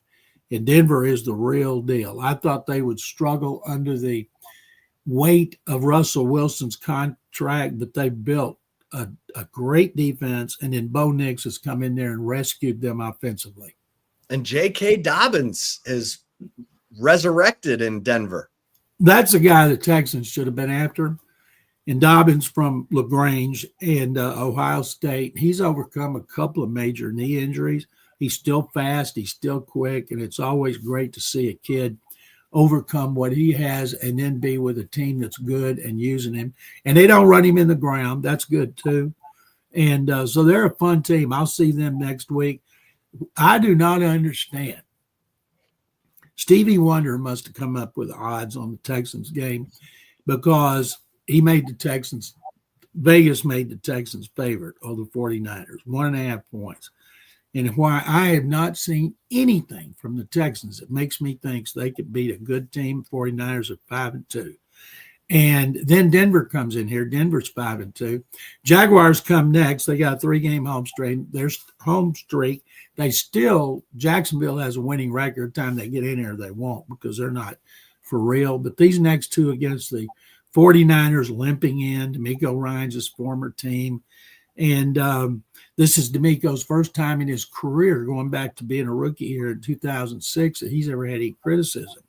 And he's not handling it really well. And he's working on it. And so I'm looking forward to these next 2 games. If they win one, if they were to upset the 49ers and show that the odds makers were right, then I think they could turn around and beat Denver and Jacksonville. Then they play the Titans. So they could get on a little roll. But right now they just like they're getting steamrolled.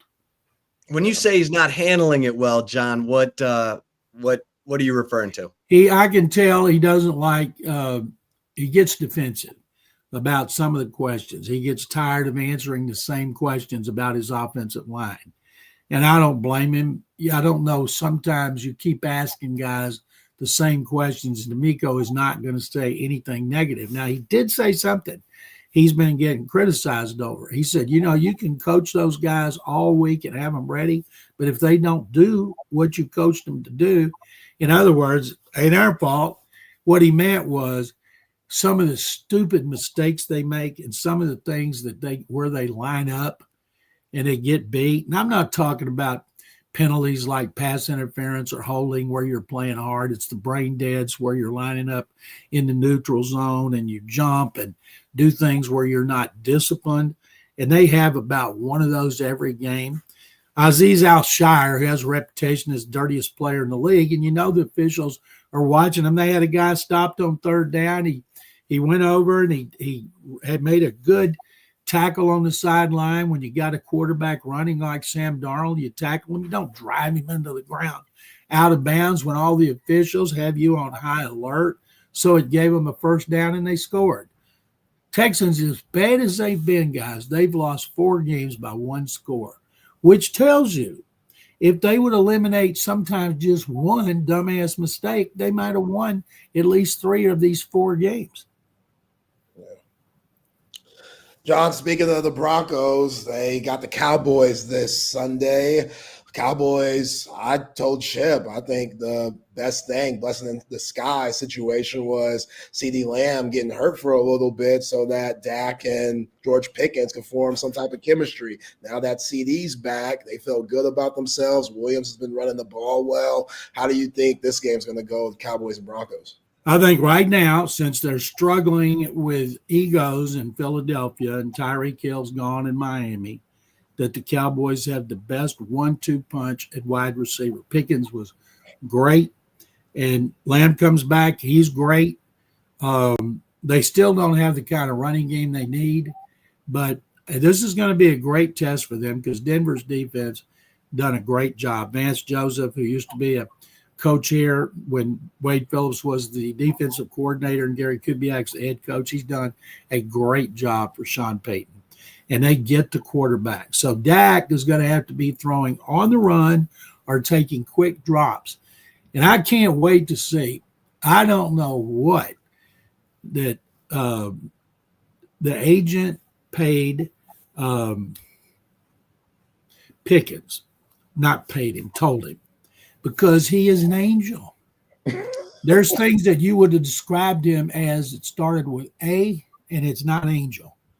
And then this year, he's not been involved in any controversy. I don't know if they give him Xanax. I don't know what they do. But George Pickens is playing his butt off, and he's great. Contract year, I'd be scared to death to give him a multi-year deal and a lot of money. Then would he revert back to being bad George? But right now, it's the fun thing to watch. If Cowboys can continue to run the ball a little bit with Williams, it gives them good balance, and I still think they need to come up with a defensive player or two by the trade deadline to help them during that stretch to try to make the playoffs, because the division's not great. You know, the Washington, Jaden Daniels is hurt, and they weren't very good when he was healthy.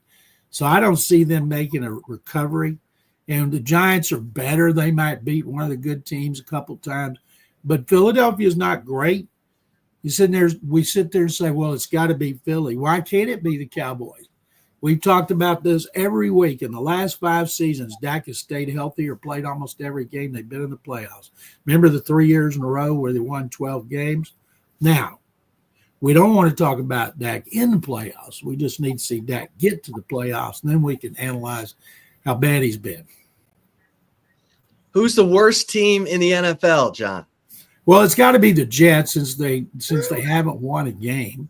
The Raiders are terrible. The Titans are terrible. The Saints are terrible. The Texans are getting there. But right now, it's got to be the Jets. The two coaches who wear those god-awful, ugly capri pants are 1-13. Mike McDaniel has a victory. Aaron Glenn does not. Those things should be outlawed. John Gruden said he didn't like them. Well, that's a good thing. We don't want to see him in those capri pants. You got to be skinny. Can you imagine Andy Reid in some capri pants? Oh, no, we can't. That's an image. If I was an owner, I would tell my guys, dress like a grown-up, not like some kid on the playground. How could anyone think Justin Fields is a QB1 in the NFL? Somebody who gave him $30 million guaranteed, and I guess I can't even pronounce the new GM's name. He may not be long for this world. I hope Aaron Glenn wanted him. We know Aaron Glenn egotistically ran off Aaron Rodgers, and he's very bitter about it.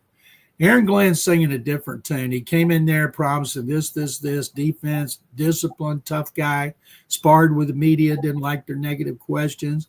When he was asked 2 weeks ago if he consider benching Fields after he had minus 15 yards passing, he jumped on that guy like, what kind of ignorant question is that? Now he's benched. And he's a little bit more humble. I don't understand how a guy like Aaron Glenn, who's from Houston, played at Texas A&M, then of course he was really good with the Jets, and he finished his career here and went into private business before he was a coach. I don't see how you can spend all that time in New York and not have a better idea about the New York, New Jersey media. You cannot start a war with those guys up there. And I let Red a really good deep dive into his relationship and the way it's become now that he's been humbled a little bit. Probably let him win a game, and then he's going to be incredulous to deal with. But he has not done a good job handling that situation. I can't imagine he'd be a one and done, but man, oh man, the Jets are bad. Wow. Yeah. And they have some talent. That's what's bad. Right. They got some talent. Right. You got the running back from Iowa State. You got wide receiver, cornerback, defensive lineman, couple of offensive linemen. Titans don't have any talent. Saints have very little talent. Raiders don't have much talent at all. That's why if I'm the Raiders, I'm trading Max Crosby and say, Max, try not to cheer when I tell you this, but we're trading you. Yeah. And get whatever you can get. Try to get two key teams, Cowboys and somebody else that needs it. If I'm Cincinnati, I'm dangling Trey Hendrickson out there to the Cowboys and get two of them bidding. And Jerry Jones, I don't think, would get outbid because he smells blood. The Cowboys know they can win that division and they can get in the playoffs, but they need to do something else for the defense. So what coaches are going to get fired? Mike McDaniels, Miami, Tennessee? Well, of course, Bill Callahan's already gone. That job will be open. Can't imagine Aaron Glenn get fired after 1 year. They're not going to fire Pete Carroll, I don't think. Now, Pete's 74, and he really, really had to have Geno Smith, and Geno's been terrible. He threw for a lot of yards last year in Seattle, had a pretty good season. I thought he was just what they needed. Veteran quarterback. Ashton Jenney would get the ball a lot, be NFL Offensive Rookie of the Year.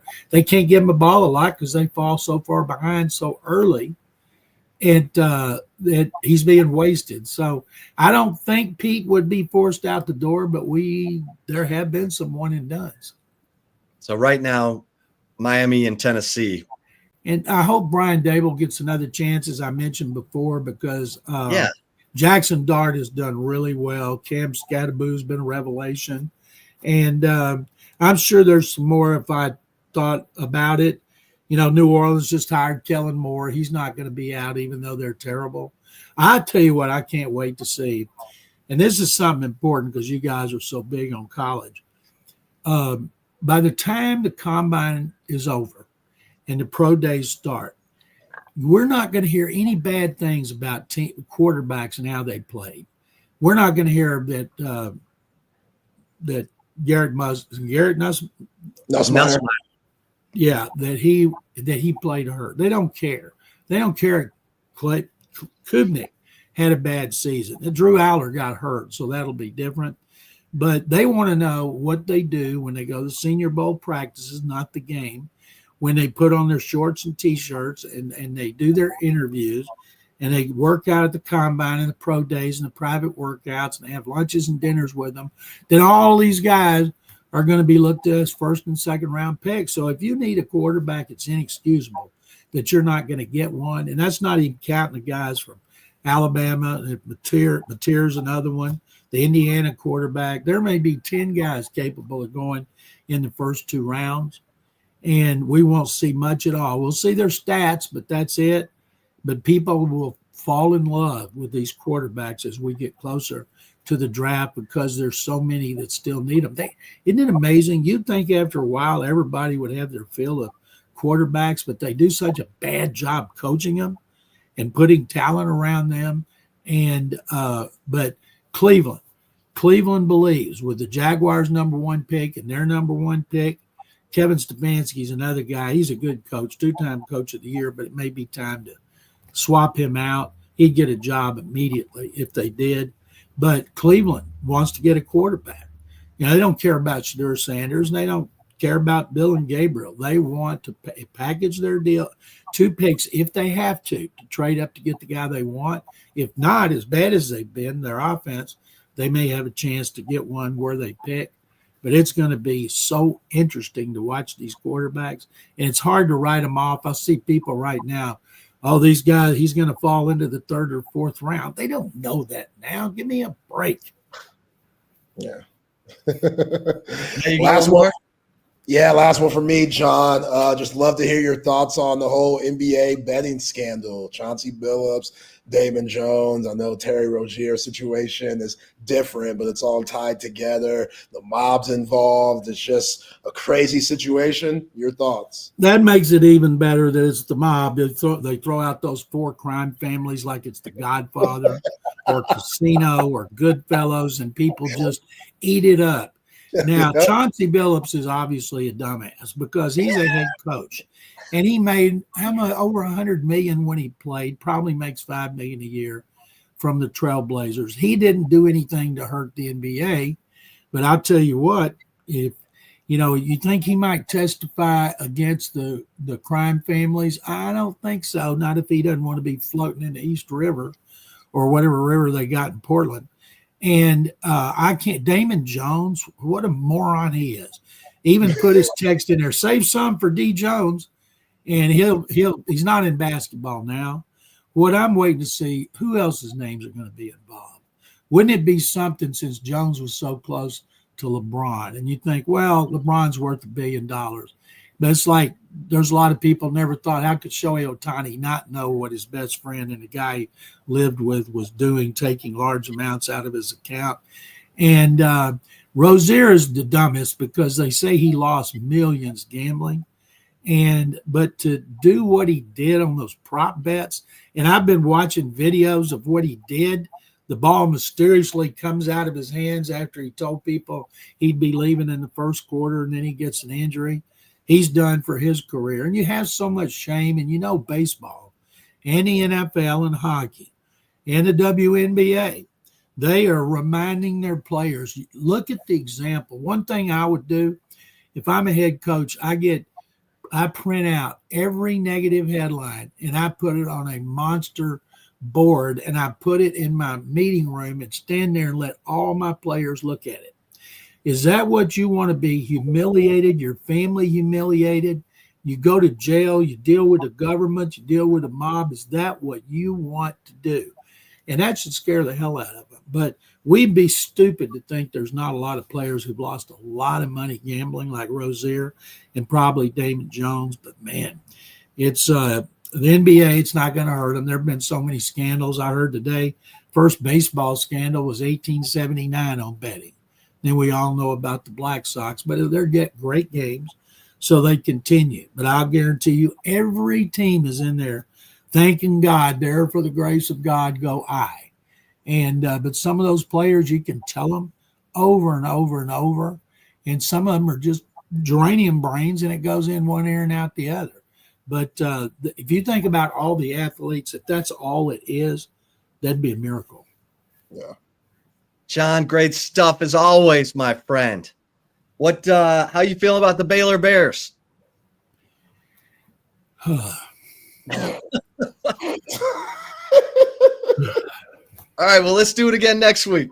I look forward to it, guys, unless you ask me about Baylor again. Thank you. Okay, all right. We won't ask you. Basketball season's right around the corner, John. So, it's a basketball school. We know that. Oh, my goodness.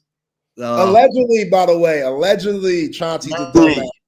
Allegedly, Terry Rozier's a dumbass. Allegedly, David Jones is a dumbass. Yeah, man. Look at my man. Look at him. So much class, dignity. How can he do that to his daughter? Allegedly. Yeah. Oh, get zoinks. Yeah, you can't snitch on the mob, man. No. Unless you want to end up under the concrete in Giant Stadium like Jimmy Hoffa. You know what I'm saying? Someone close to you. Section 31 of Giant Stadium. All right, let's talk about something positive. Can we talk about something positive? Like here, so my wife jokes with me all the time that I collect supplements, because I'm always looking for a way to be healthier. Because I want to live longer, I want to live a good long life, be around for my kids, grandkids, all that. Yeah. And I got to tell you, I have been on the human support health and the Super Beats Heart Chews. There we go. Right here. The Super Beats Heart Chews from Human with two N's. You see it, their logo on the University of Texas football field because Human was founded in partnership with the University of Texas Health Science Center. And those Super Beat Heart Chews are, they promote healthy blood pressure, nearly 2 times more effective than diet and exercise alone. I've been taking the Super Beats Heart Chews. They taste great.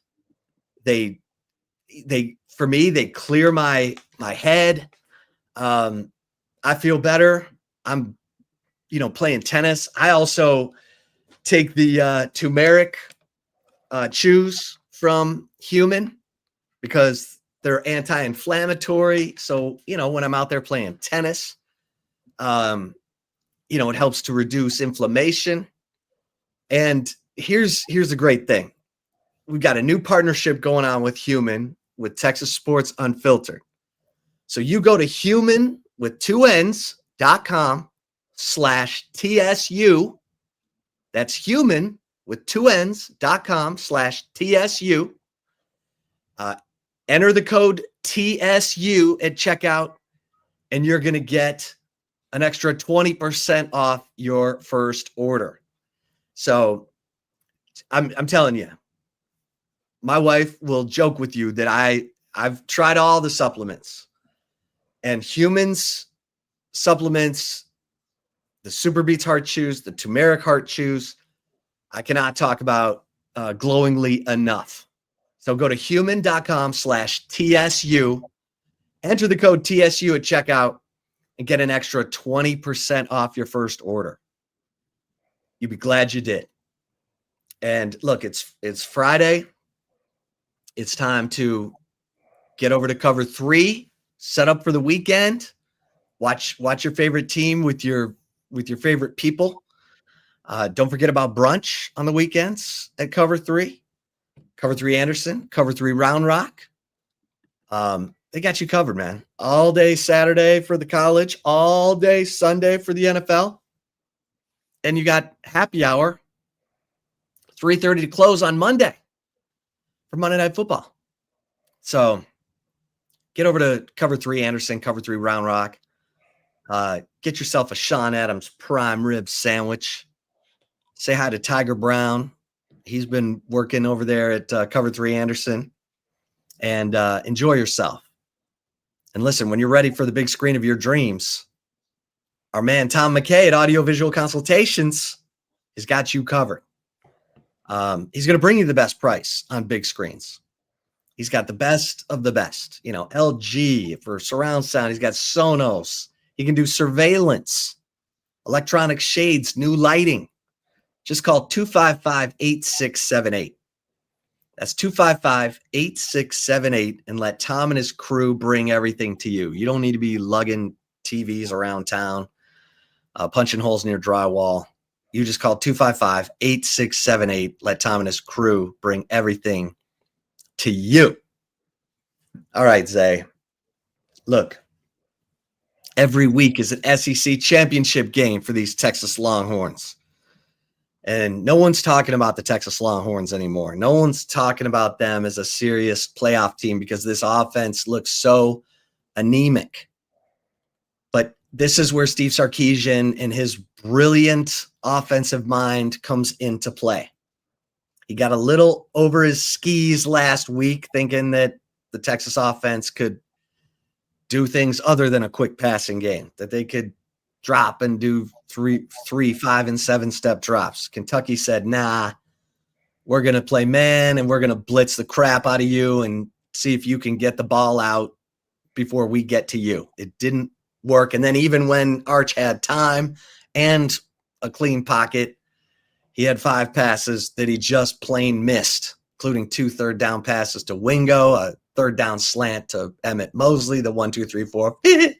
And you had Jack Endries wide open, all alone, no one around him, and the ball sailed over his head. So let's see. What kind of resolve? What kind of stuff? What kind of dirt in your neck? How much resolve is in there? Because you're absolutely expected to win this game. And it's going to be cowbell central. Have you looked at the forecast? Yep, supposed to be a little rainy. Be some rain. So it could be a sloppy track with cowbells. And you gotta learn to love to play on a sloppy track. You gotta learn to love to play in the rain. You played a little bit in the rain against Florida. How'd that go? All right, so let's see what you got. This needs to be an OU-like performance. I think the defense is going to show up. I think Ryan Niblett and the special teams are going to show up, but you can't keep expecting them to pitch like you can't expect them to play the way they did last week, every week. Like there's going to be a week where Ryan Niblett doesn't have 2 40-plus returns to set you up for 10 points when you only score 16 in an overtime game. Like, we got to see this offense move the ball down the field, possess the ball. They need to be the ones with 5, 6, 7, 8-minute drives, not Kentucky.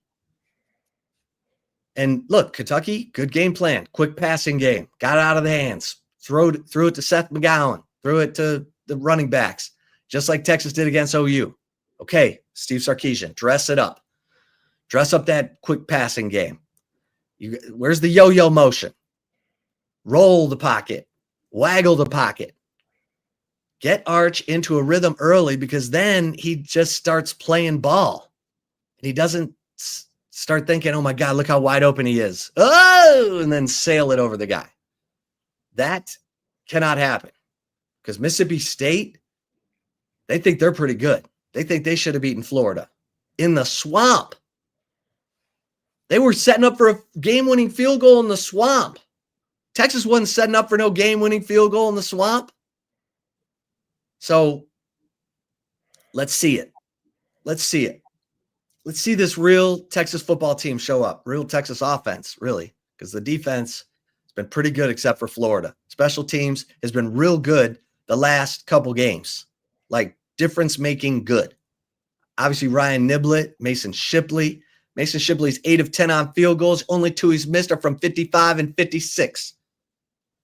And the 55-yarder had enough leg. It was trying to curl back in, and it doinked off the goalpost. The 56-yarder, he didn't quite step into it right. But, man, he's come through for you. Kicked a 39-yarder when he had to have it, and then kicked a 45-yarder when he absolutely had to have it. And this Texas defense, you're not playing with – you got no Michael Taft. You got to have guys pull together. You're going on the road, hostile environment, no Michael Taft. You guys got to pull together. I mean, you did it last week in heroic conditions, 88 snaps, 40 minutes on the field. You were getting no hope from your offense. It was no hope, no hope, no hope, no hope. And then Ryan Niblett returned it 43 yards, set you up for a field goal to get you a lead of 13-10. And then they mismanaged the clock, left 57 seconds for Cutter Boley, and he got his team down there for a field goal to tie. But, man, let's see. This is a lot. This is asking a lot. This is the 4th game in a row on the road. So, and you got Vanderbilt next week. But right now, you got to show up. And Arch, people are starting to think, that Arch doesn't have the goods. That Arch's mechanics are busted, keeps overstriding when he's got a clean pocket. Arch has got to etch-a-sketch all those little, foibles in his thinking. And like Sarkisian said this week, Sarkisian's like, hey, just play pitch and catch, man. Just pretend you're in the backyard. And, show us what you got. You showed us against OU. Now you got to show us in a true road game. Because you're now 1-2 in true road games. And your performance at Kentucky was not really winning football. 12 of 27. That's 44%. The best quarterbacks in college football have a 70% completion rate. So let's see it. Let's see this team start to, point up on offense and stay up. Can't go up one game and then bottom falls out the next. Can't do it. Can't live like that. So let's see it. Where's your chip shot?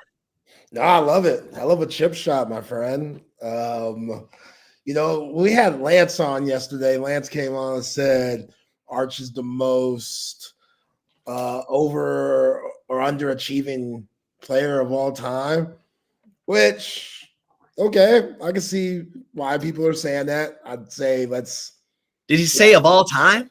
That's basically what he said, yeah. Yeah, Lance was on one yesterday. He also said how it's getting boring to be a Dodgers fan because they win so much. You're wearing a Lions hat right now. What? As a Texas fan, what? Let me have that energy. I want to be bored too. Starving. Yeah, I'd do anything to be bored because we're winning too much. Lance, I feel like the Lions missed their best chance 2 years ago, up 17 in the NFC Championship game. Yeah, you kidding me? I don't have many times where I want to just turn off my computer, but that was one of them times I was like, yo, this dude Lance is wilding here. But yeah, I hope they find something, Chip. I hope they could dig deep. You know, you mentioned that if you don't have fight in this game, you don't have heart. I agree with that. I feel like this team is flat out exhausted, not only physically, but mentally. And not having Mookie Taft kills you. Being on the road as long as they've been, I feel like that hurts.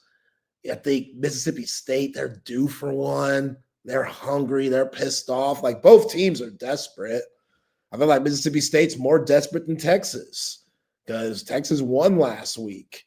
So Mississippi State, they trying to find that one for Jeff Lebby, his first SEC win of his career. And they got former Longhorns on both sides of the ball. Yeah, on both sides, man. Brennan Thompson at receiver, Jere Bledsoe, Darian Gillette on defense. Yeah, I don't know what's excuses that I'm saying. Like, this team literally has a 49% grade Pro Football Focus when it comes to Power 4 and getting pressures on Arch Manning. So half the time they're in the backfield. I don't think that's going to change. The running game, non-existent. The wide receivers aren't getting much separation. I don't even know what's the point of having a tight end in this offense because you can't get him the ball. He's not blocking well. All of them, all the tight ends they play aren't blocking great. So these aren't excuses. I think these are facts at this point. I want them to change. I want to see that team that played against Oklahoma. I want to see the play calling that we saw against Oklahoma. There's a lot of pressure on this defense to go out and perform and try to get the ball back. So much so that they're not even, when it comes to just jumping on the ball, they're trying to just scoop it up and take it with them. Like Ant Hill, he tried to scoop and score because he knows in the back of his mind, this offense can't give us points. Did you see whose hand knocked the ball out of his hands? Who? Ant Hill? Yeah. When he tried to scoop it, another hand came out of the pile and knocked it out of his hand. Who was it? I don't know. I was asking you because I never went back and watched that play again. No, I never really saw. I just saw Ant Hill not get it. But yeah, like that's a lot for this defense to do, man, to keep up. And again, they're exhausted. They're without their leader. So yeah, not being able to run the football, that really messes up everything that you want to do in this Steve Sarkisian offense because you want to get to that play action. Ain't nobody biting on that. Right. You want the RPO? You got to have the R to create the PO. Why would I bite on that? Like, they're beating you on the edge. Linemen are just getting ran through. Wide receivers, when they try to block, they getting ran through. Ain't nobody picking up the protection on Arch sometimes where guys are just flying in there. You don't know where they're coming from. They coming from the linebacker position. They coming from the star nickel spot. Or are they just going to beat you straight up with four guys? And, hey, Nick Brooks, here you go again, bro. You're going to get tested all game long. You and Connor Robinson, y'all are both going to get tested. All types of exotic shit. So, yeah, excuses, whatever. Well, hey, all right, call me excuses. I'm fine with that. Tell me that. I am fine with that. Prove me wrong, Texas. I want to get proved wrong so bad, Chip. I want that. I want that. I want to have. Yeah, you want to come in on Monday and be like, oh, I was wrong. Look at all these ways that they answered. Yeah, look at them putting up 35 points. Can you imagine that? Can you imagine Texas scoring 35 points? Ha. Take the under. Yeah. Come on. So we'll see. We'll see. I got Mississippi State 17-13. So let's get to the right call so I can throw in that chip before we get to our picks. Before all that, though, shout out to We have our BK. picks. Family owned and operated Covert BK. They've been taking care of folks in the greater Austin area for over 100 years. And since they've been doing that, man, they've been providing customers with a high quality selection of new and pre-owned vehicles. Don't go to those sleazy car salesmen that just want to meet the quota, that are rushing you, where you feel uncomfortable, your anxiety is at an all-time high, your blood pressure has risen. You don't want to get there. That's not a healthy place to be. Covert Bee Cave, they care about your health. They care about your well-being. They care that you get out of there with a car of your dreams for the next 10 years or so. So if you want to be like me, which I could speak for it, I'm a Covert Bee Cave customer. My wife loves her Buick Encore GX. Go to covertbcave.com, see all the latest specials and inventory, 7 terrific brands to choose from: Cadillac, Chrysler, Dodge, Jeep, Ram, Buick, and GMC. Nobody beats a Covert deal. Not now, not ever. All right, Chip, while you get your picks ready, let me go through some of the news going around social media for the right call here. So Kevin Love, you remember Kevin Love, he's still in the league, old as hell, stealing money at this point. He got that ring with the Cavaliers back in 2016. Has had a really good career. He's kind of on that like borderline of Hall of Famer, has enough All-Stars maybe, but I don't know. You just can't put everybody in the Hall of Fame. But he's quite the jokester. Like, he doesn't take anything serious. He goes on social media and controversial things he'll post and try to make light of it and try to make a joke. Well, he did that with the Chauncey Billups, Terry Rozier situation, where he has this Photoshop picture of the couple who was in the affair at the Coldplay concert, but he has Chauncey holding Terry Rozier. Damian Lillard commented and said, "Weak ass shit," because Dame Lillard is on the Blazers, the team that Chauncey coaches for. And Kevin Love, like somebody who has taken things too far, had to apologize and said this today, spoke to Dame, and he opened my eyes to this being real life situation for two of my former teammates and brothers. I took a particular post down because we all know they are going through it as their collective families, as are their collective families, excuse me. So, yeah, Kevin Love, too soon, bro. Innocent until proven guilty. That's why we continue to say allegedly on this, because we ain't trying to end up like Kevin Love, where we apologizing to folks for wilding out. But I ain't going to lie. I did laugh at that, Kevin Love. That was funny. And other news, Chip, our boy Trey Johnson had a good debut in his first NBA game. With the Wizards. The Wizards, they lost, of course. There's going to be a lot of losing for Washington this year. So, Trey, get used to that, which you should be used to it with what you had to deal with at Texas this past year. But Trey had 16 points, 5 for 11 shooting, 4 for 8 from 3. Man, Chip, that jumper is still silky smooth, man. And now he doesn't have to create all the time. Even though they're not good, he's playing with CJ McCollum. He's playing with Chris Middleton. Keyshawn George is an up-and-coming player for the Wizards. So Trey could just spot up and be a shooter, which if you do that well, you got 15 years ahead of you. And that's a lot of money with what these new NBA, media deals are and TV deals and stuff. These guys are getting pizzaed, even though some of them don't deserve it. So if Trey Johnson could shoot 38%, around 40, which is saying a lot, but I think he can with that silky smooth shot, Trey's going to end up making a lot of money. We knew that when we saw him at Texas, and he had a good debut in his first game with 16 points, 4-8 from 3. So shout out to Trey Johnson. We'll be following him all year long. But hey, stay locked in, Trey, because there's going to be a lot of losing coming up. So just stay locked in. You know what I'm saying? Keep the main thing, and understand there are better times ahead, just not this season. All right, let's get to our picks, man. Excuse me. All right. Gesundheit.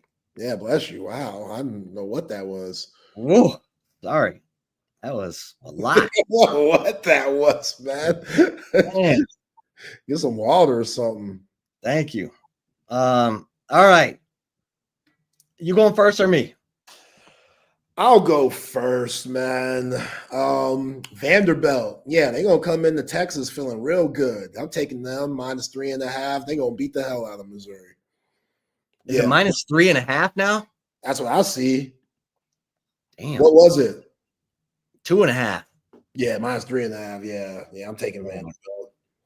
All right. You and me both. There we go, Chip. You and me both. I'm going to take Ole Miss +4.5 at OU. Is that what it is? I see 5.5. I see OU by 5.5? Yeah, that's what I see. Yep, Still you're take right. it? All right. Ole Miss +5.5.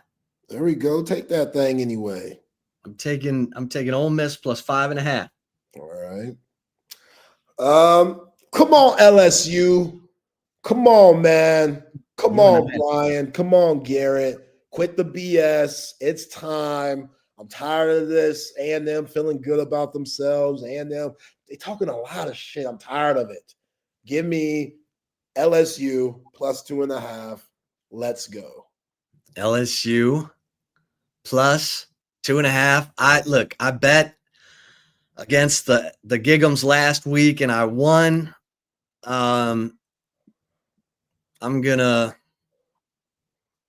roll with the LSU Tigers at night. Brian Kelly, 20-1. Don't get embarrassed, Brian Kelly. Don't do it. All right, what's your last one? My Bearcats taking down my man John's Bears in Cincinnati, -3.5.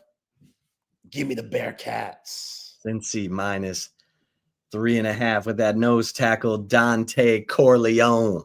See you in Arlington. See you in Arlington. See you in Arlington, baby.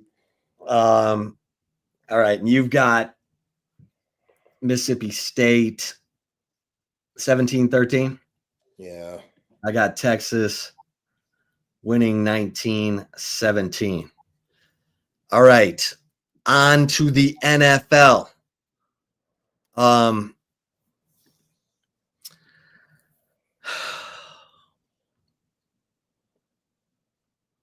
Man. Give me the Giants +7.5, man. The Giants have been good to me. They're +7.5 at Philadelphia. Come on, Cam Scatterboo. Yeah. I know the Eagles are going to be mad. Yeah, they're mad. They already beat them. I know.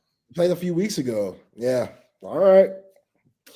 Give me the Cowboys +3.5 against Denver. Okay. In the Mile High. Nobody care about that altitude, man. Let's go. Man, I gotta think that the Buccaneers are gonna be able to take care of the Saints. So give me the Bucks -3.5. Yeah, why is that line so low? I don't know. Division game? That's interesting. Yeah. Give me the Packers -2.5 in Pittsburgh. Packers -2.5 at Pittsburgh. I don't feel good about it, but we got to pick something. Is Jaden Daniels out? The way that line's looking, yeah. Damn. Man, I tried to go against the Chiefs last week and I got slapped around. You know what? Carolina Panthers are feeling a little something. They playing decent. Yeah.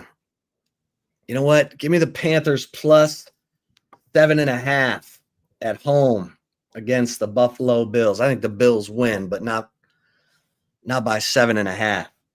Yeah. And last one for me, 49ers plus 2.5 gets the Texans. Like, come on. Come on. I'm not buying that. Not buying it. I'm not buying that home court advantage stuff. All right. Let's bring in the fellas for some open gym action. Patrick and Matt. What up, dog? What up, guys? How we doing? On, man?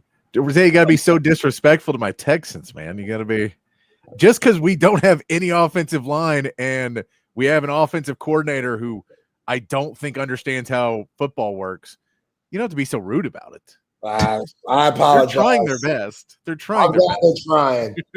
I'm glad. At least they're trying. At least they're giving effort for being millionaires getting paid to play this game. At least they're giving effort. It's a tough watch, man. It's a tough watch. Hey, let's hope the Longhorns offense is a little easier watch this week. Yeah, good luck with aren't that. We all? Aren't we all? I before you guys go, I did say this on the show this week. Texas had a bad offensive performance against Ohio State, had a nice one against San Jose State, had a bad one against UTEP, had a good one against Sam Houston, Florida, Oklahoma, Kentucky, Mississippi State. Yep, the Longhorn coaster is due for an upswing. So watch out, Georgia and A&M. Yeah. So you're telling me Diego Pavia is going to throw for 300 yards and run for 100 next week, Matt. That's what I'm hearing. Okay. Good. Oh, there's a pessimist. Come on. Appreciate you guys, man. I'll have a good show. I'm changing my pick to Mizzou. Nah, too late. I'm out. I don't hear it. See y'all post game. There we go. Welcome into Open Gym here on Texas Sports Unfiltered. Myself, Patrick Davis, alongside Matt Galatzan of Texas Longhorns on SI. And, of course, you, the third member of Open Gym. Text line's open 512-222-9328. And, of course, on the chat here on Facebook, Twitch, X, and on YouTube. Matt, it is Friday, which welcome into the show. It is a open bar, open gym Friday. So cheers to you if you're starting your weekend with us on a Friday afternoon, having a couple suds or a couple of adult pops or whatever you want to put on there. Hope you enjoy with us. We'll get into the show today, Matt. We'll get into the game, give our predictions, all of that. Of course, get into some other big games. But how are you feeling now that Lane Kiffin, Matt, is going to address the team about the Florida job? Does that make you feel more calm, or is he going into Tom Guy? This is it. This is the last run for Ole Miss, and then I'm taking all y'all with me to Florida. No, I still feel pretty good about this. It's a distraction, and I think he should, address it with his team and basically tell them, like, hey, guys, this is what happens when we're really successful. People are going to try to come after us. They're going to try to derail us. They're going to try and say that I'm going to leave you guys for a better opportunity, but I'm with y'all, and we're going to finish this thing out. So I don't think he's leaving. I'm as confident as ever. Yeah, I know part of the message that he said was, the reason they want to hire me is because of you. Mm-hmm. Like, you guys are making me, but it's like, it's you guys are out there doing all the work. So this is about you. They're worried. I did realize, I'm like, it is very Lane Kiffin to drag Florida along as long as he possibly can to hurt Florida. So he could have an easier run in the SEC. That's very Lane Kiffin. Like, if he's not going to take that job, I don't think he's going to let on at all until Florida has to be like, guys, like, the transfer portal's passed and, like, recruits aren't there. And he's like, I don't know. I still may do it. Just trying to get Florida to waste as much time as possible on him. I think that you'll see that he signs an extension here pretty soon, and it ends that entire discussion. But we'll see. I wouldn't mind if he dragged it along as possible, and then, February. What's National Signing Day? February 3rd. He's like, nah, I'm sticking with Ole Miss. Well, I mean, you have to make that. You have to make it before January because when the portal opens. But let's put it this way: Florida has to hire a new coach before the portal opens, and you're hoping that Lane Kiffin is not even available at that time because he is still coaching in the playoffs. Yeah, he will be. Oh, he will be. Confidence. I don't know, Matt. I wouldn't say anything like that. Most of our predictions for the college football playoffs have gone tits up on both our first one and our second one. I think we both had Florida State doing pretty well in the second one. Well, there is a very disturbing SEC trend that I became aware of today that we could talk about, and Ole Miss is one of the teams that is trying to buck that trend, and so is Texas, and so is Texas A&M. So, wait, all right. So, what's the trend? Well, we're going to get into it. All right. Yeah. Why don't we do it? Let's. So it all started with Josh Pate when he tweeted that SEC teams playing their second consecutive road games this Saturday are Ole Miss, Texas, Texas A&M, Missouri, and Tennessee. Here's the problem, though. SEC teams that have won back-to-back consecutive road week games in conference since 2019. Only 4 have ever done it. Okay. 2019 LSU, who won the national title. 2022 Georgia, who won the national title. 2023 Georgia, who got to the SEC championship. And 2023 Alabama, who got to the college football playoff, the 4-team college football playoff, and lost to the eventual national champion Michigan Wolverines. So, and there's nothing in that stat about neutral site games. No, it's back-to-back SEC road games. Okay, back-to-back. So technically, we have played 2 SEC road games that we've won in a row, not at home. Yes, but it's true road games in SEC play. I got back-to-back weeks. So yeah, it's definitely something that's going to play a role. I think. I mean, that's a trend for a reason because it's really hard to win on the road in the SEC. So. I don't know how many of those teams played Kentucky and Mississippi State back to back, but it's still a thing. Look, I'll say I would say though, I mean, it does give you a little positive trend though if Texas is able to win that one. Then we're like, well, we won 3 in a row on the road because it's still on the road. It's just not on true road games. When 3 away from the home true SEC games, that would be impressive. If we could have just beaten Florida, it would have been really impressive. Yeah, and Texas A&M has, I think, the biggest challenge of all of these teams going to Death Valley at night to try and buck this trend. Yeah, we'll get into that game a little bit later, but that's one of our picks, and it's an interesting one.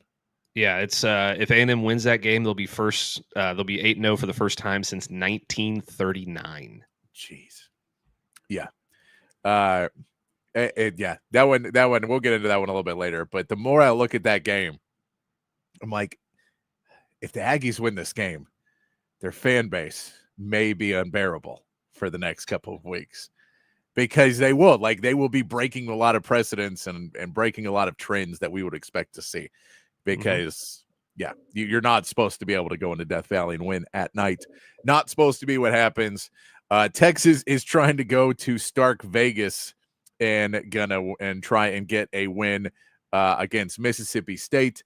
This is an improved Mississippi State team, but a Mississippi State team that has still lost some games recently. I apologize for the sun being in my face. It was down when we started the show, and then it just came out. And now I can see it as clearly in my face. But we saw the injury report get updated. Good news, CJ Baxter still on the probable. It still feels like after the media availability he did yesterday, where he was asked about his snap count, basically, and he said he didn't expect him to have one, but he expected him to, get some use here and there. That would imply that he expects him to play. So it feels as if Texas is leaning towards CJ Baxter playing. That helps you out a lot. We still know Michael Taft and Cole Hudson are out. And Phil Semay, who you're going to want to be healthy in this game with Michael Taft out, is probable as well, along with Jonathan Cunningham. And the other name that you really notice on the other side of the ball is Fluff Bothwell, still listed as questionable. And that one, when we start to get in, I'll just get in just a minute, we'll get into some players to know as we do every single week. And Fluff Bothwell is one you'd prefer if he misses this game. They do have another good back on this roster, but you don't. They have two really good backs that they're both playing, kind of like Texas is. You prefer them be down to one guy because they do different things, the two backs. But it's good to see CJ Baxter looking like he can get his return at Mississippi State in a much-needed game for Texas to be able to get back to being able to run the football a little bit. Yeah, it'd be nice to be able to get back to running the football a little bit. And I think that, Mississippi State provides you the opportunity to do just that. I'm not exactly sure off the top of my head where they rank in terms of I can look at it real quick in terms of, SEC rush defense. Let me pull that up real quick. I thought they were like 49th in the country or something, or 52nd in the country, something to that effect. So they're 14th in the SEC. Yeah. Only in front of Ole Miss and Arkansas. But I think they've been a little worse than that, Patrick, because in their 3 SEC games, they have given up 172 yards and 2 touchdowns on 34 carries, which is 5.1 yards per carry to Florida. Yeah. Against Texas A&M, the Aggies rushed 54 times for 299 yards and 2 touchdowns, 5.5 yards per carry. And then against Tennessee, they rushed 32 times for 131 yards and 2 touchdowns, 4.1 yards per carry. So you can run on this team. And having CJ Baxter back would be particularly big in that regard. Having 2 running backs that you can throw out there that could potentially, get your offense rolling. It seems like this team can be run on regardless of the opponent. Obviously, those 3 teams are particularly good at running the football, and Texas has not been particularly good at running the football. But if you're going to beat this team, you got to control the clock and keep them off of the field so you can minimize their explosive plays on the other side. Running the football would certainly play a big role in that, and I think CJ Baxter is going to get an opportunity to help him do that. Yeah, and I mean, this is really a matchup, and you'll see it when we name players to name on the defense. That the trend will be not a lot on the interior in front of that defense, a lot of the back of the defense. That is their strength. But I think when we look at this is a game where Texas should, talent-wise, win the line of scrimmage. I'm not even saying dominate, but win the line of scrimmage on both sides of the ball. They have a better offensive line and a better defensive line than Mississippi State does talent-wise. Now, do those teams show up? Do those teams execute properly? That is the big question in this game. And so on the road, in a moment, your back's up against the wall. This is your last road game. Try and go put it all out there before you return home into a very difficult 3 out of your last 4 top 10 team matchups. Now, that may change depending on what happens to Vanderbilt, but A&M right now, even if they lose one, probably stays a top 10 team. And Georgia's probably still going to be a top 10 team when we get there. So, but Vanderbilt most likely still a top 15 at worst. You're still saying 3 top 3 ranked teams in your last 4, and one of them hates your guts, and you gotta play Arkansas as well. So out of all of that, you're getting into the hardest stretch of your season is starting next week. And so you need to show up this week and put it out there and make a statement and try and do what Matt said, and at least pull that uptick back up, because when we stop having the highs and it's just the lows, that's when the rest of the season is going to get really, really scary. So you just want to see both lines come out early and establish, and that CJ Baxter part of having a back that you feel, even if he gets hit at the line or right there, and you're just able to give him a little bit of space, he can lean forward and get 3 or 4 yards. And that, if you just start to beat on him that way, it changes the whole piece of the game, as opposed to a Trey Wisner, who, if you are able to seal up every hole and not let him go out, he may be waiting for something that never comes while someone else comes around unblocked and hits him in the backfield. That's happened too much with every back that Texas has. You're hoping CJ Baxter can hit that hole a little bit quicker and just use his legs, use his strength to be able to get forward. I get he's coming off an injury I get it's soft tissue. I know all these things, but you're really hoping in this game to see some of that, because if you can push both lines of scrimmage, it changes this game dramatically into a game where we're all laughing and smiling in the second half, or a game where none of us have fingernails. We're all mad and we're all questioning, is this team really, is it really worth us even going to a bowl this year when we lose the next 3 or 4? Like that's because you go, well, if we're a 4-loss, 6-loss team, like do we even go to that bad bowl? That's, I think, the feeling if Texas doesn't come out and show any fight in this game. Again, I don't think that's going to happen. I think Texas is going to put up some of a fight. I think that O-line versus D-line for Mississippi State's going to be way, way closer than it should be. I think Mississippi State's going to draw up some things to confuse this Texas offense, or the offensive line at least. I think all of those will happen in the game. But again, what did Sark talk a lot this week? They're not going to beat you every play. You are going to beat you more plays than they beat you if you get in your own head. You have to respond. We are more talented. We are better. We have more talent on our roster than they have in their on. We have more talent in our starting 11 than they probably have on the whole program. So why don't we go out there and show them what we can do? And I think that's the big push early for Texas in this game. And CJ Baxter being able to probably play in this game gives me a little bit more hope that you can just control the clock early and maybe get in some advantageous second and third downs to be able to give Arch a little bit of breathing room early. Yeah, I think that's the real key to this whole thing, isn't it? Is giving Arch breathing room early. You certainly don't want to come out and have a slow start, akin to everything you've done this season outside of Sam Houston State. Especially against a team that's, has a tendency to hit explosive plays and can get on top of you pretty early. If you come out and have a 3-and-out in your first drive and they hit an explosive play on their first drive and they score a touchdown, then you're playing from behind, and Texas, could be in trouble. Those cowbells could be clang-a-langing, and you could be in big time trouble.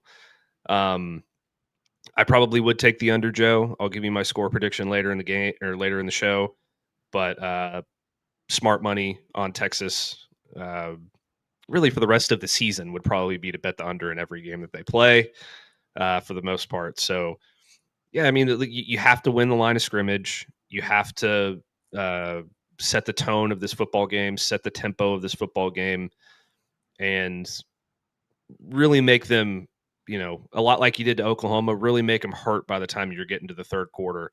Yeah. And you're just pushing them back and you're pushing them back and you're wearing them down, because they do not have the depth up front on either side of the football that Oklahoma had. They don't have the depth on the defensive line that Kentucky had. So you need to wear them down early and often and do everything you can in that regard.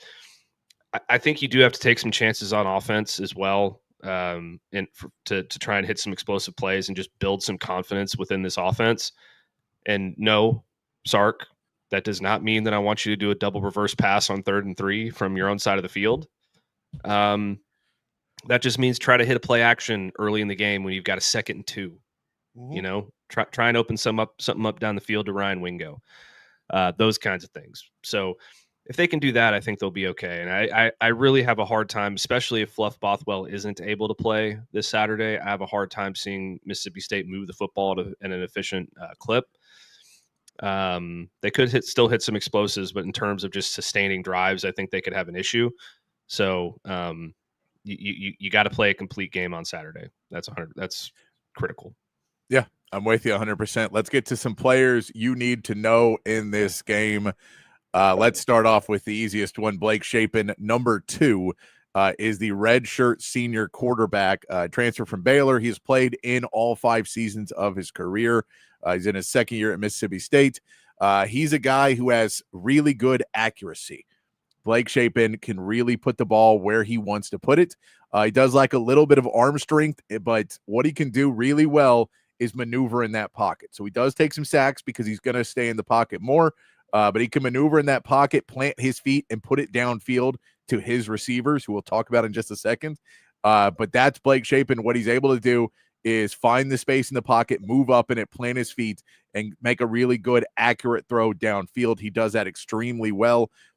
If you can flush him out of the pocket, his accuracy goes down quite a bit. So if you can put him on the run, if you can take that pocket out, so your middle, your interior defensive lineman, good to see Murad Watson not on this injury report again, because Murad Watson is a guy who can disrupt Blake Shapen's life a lot. Guys like that who can get inside a little bit more on him and break that pocket down, don't have a place to step up where he has to move out, he becomes much less accurate then. So even though he may be able to squirrel out because he does have some athleticism, he's not a huge threat to run. He technically has speed, but he just doesn't run a lot. He's kind of more in the arch mode of keeps his head downfield because he knows the whole plan is chunk the ball downfield, and you've got some really speedy wide receivers. But Blake Shapen is a guy that you're going to try and disrupt the middle of that pocket as much as you can against. And then you just got to try and stay on your guy because he'll be able to hit him if he gets a little bit of room. Yeah, I mean, this is a guy that if you let sit in the pocket and kind of pick you apart, then you're going to have a long day. When he's comfortable and he's, able to set his feet and get a good view of the field, then he can be an absolute dart master. But Texas is very well equipped to disrupt that, especially with Murad Watson back. They're going to be able to get some push up the middle with him. They're going to be able to get some push with Colin Simmons and the rest of this edge group. I believe that I have to look at the injury report again to remember the guy's name, but I believe that Mississippi State is going to be down a left tackle, or it's either a left tackle or a right tackle. They're going to be down an offensive lineman. So, this is your opportunity to really get aggressive and cause some confusion within this Mississippi State offense. And even if they're 100% healthy on the offensive line, this has been a line that has been very prone to allowing pressure and allowing sacks. They have more sacks given up on the season than Texas. I think they've given up 20. And I think Patrick pointed out yesterday or the day before that they've given up 15 in SEC play so far in their first 3 games.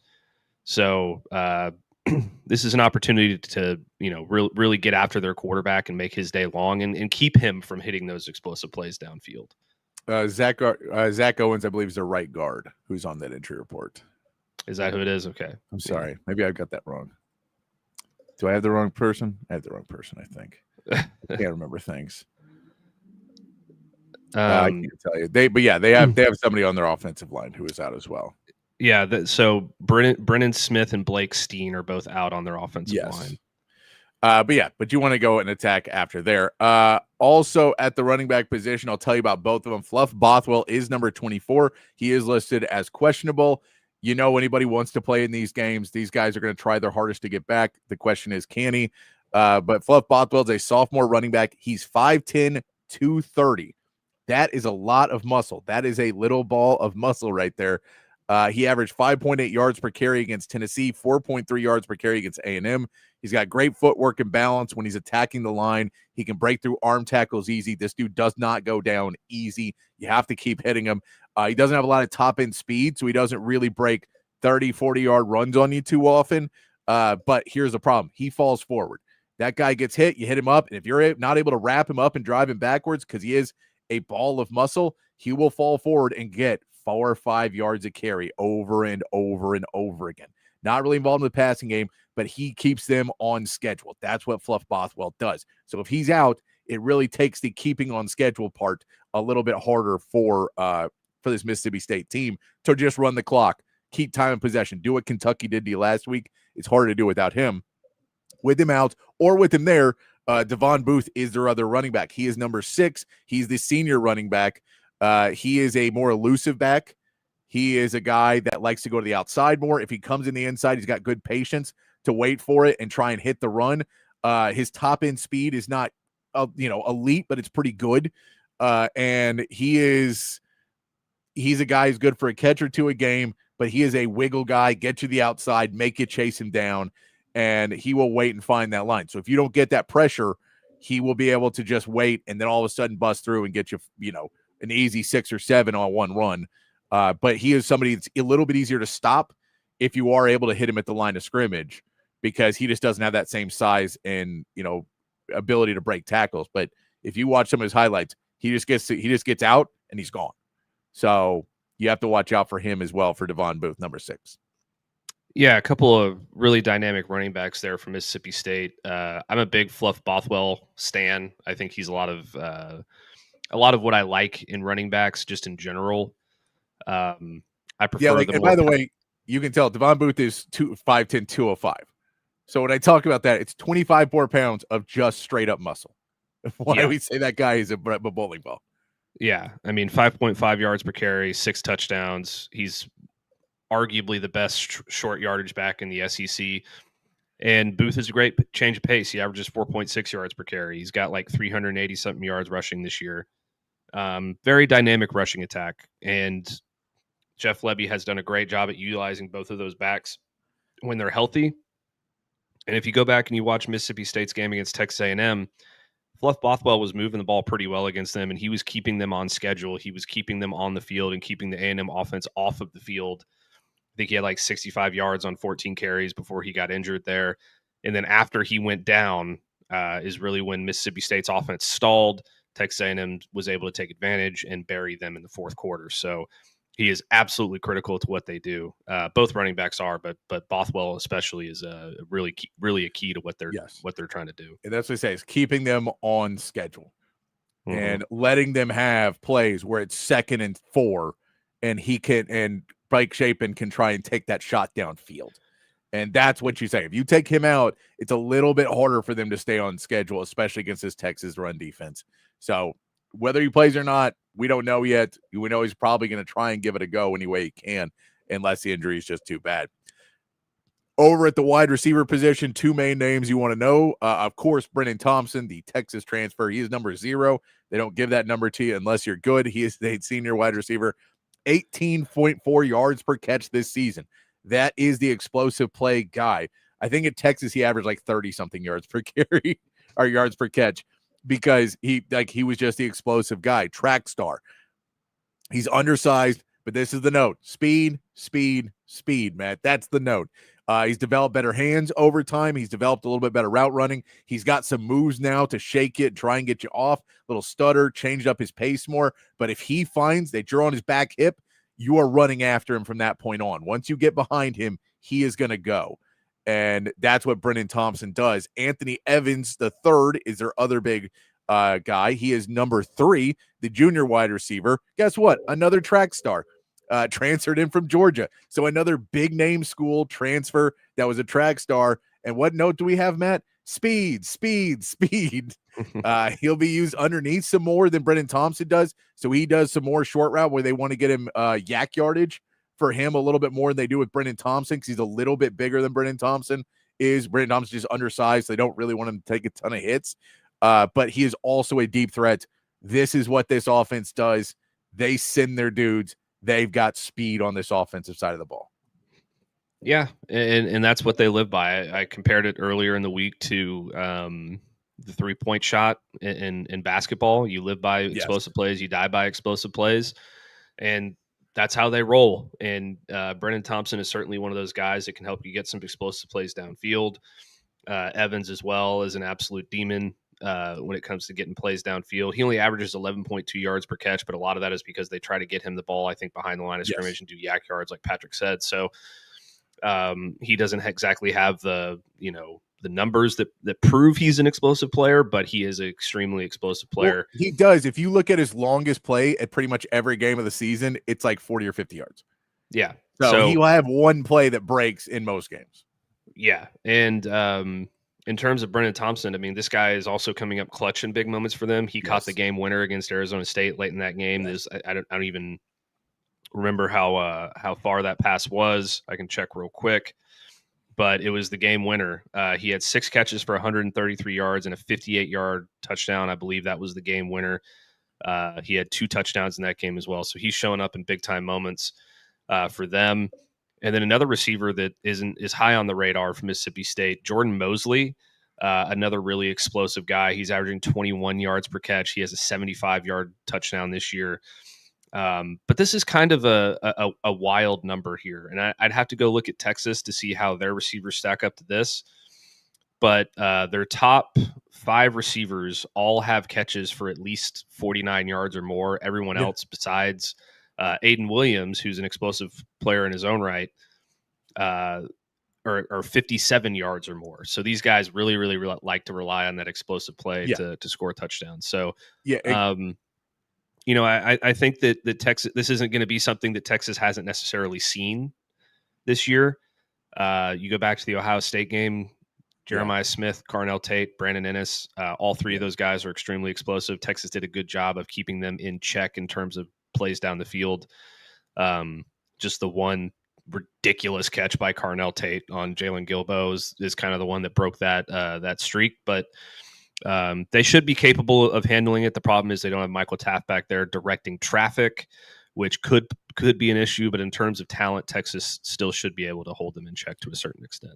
Yeah, and this is one they are going to early, probably in both the first 2 drives within the first 2 series, like within the first couple downs, will take a shot. Because this is what they do. And they understand to beat Texas, take a shot early. You're at home. The crowd will go nuts, and you will have momentum on your side from that point on. So they will probably take shots early and often. And if Texas does allow one, it happens.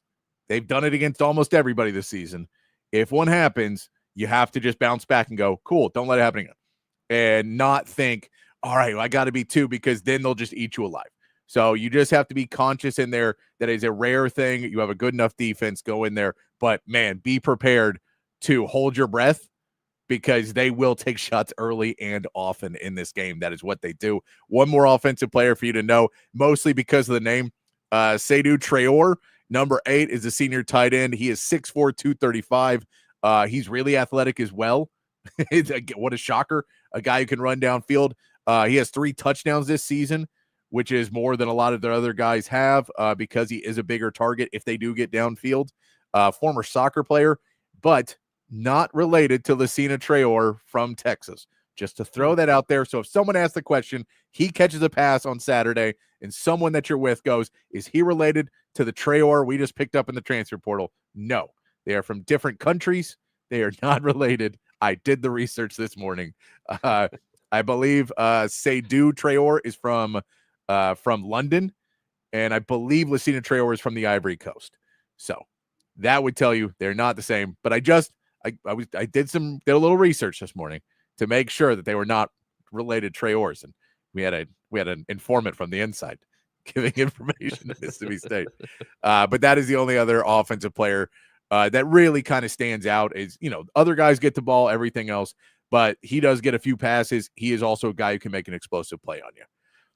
Going over the defense, you will see a trend also. There's 2 trends you will notice here going to the defense and overall. We'll start with Kelly Jones, who is number 1, sophomore DB. This guy is highly recruited. The other big school in his recruiting that he turned down was Ole Miss. This is a guy. He is 6'4", 195. And you know what my first note on him is, Matt? Speed. Another track star on this team, but he has length and size to shut down passing. This is the big thing about him. Because of his speed, because of his size and his length, when you think you have him beat, he can get back into a play so fast. So those passes, when you're playing against him, he can get back in those plays really, really well. Has, I think, 6 pass deflections already this season that are noted. But he shuts guys down, and if you get a little bit of space on him, he can make it back up pretty quick. Yeah, and this is going to be kind of the perfect guy to match up against Ryan Wingo, I think, if Mississippi State chooses to follow him around the field with the same defensive back. What are Ryan Wingo's strengths? Speed, right? Yeah.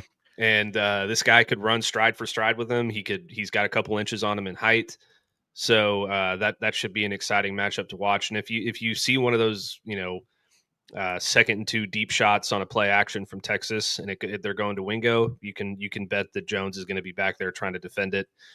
Kind of disappointed that he chose little brother over big brother in terms of where he decided to go to school, but that's his prerogative, I guess.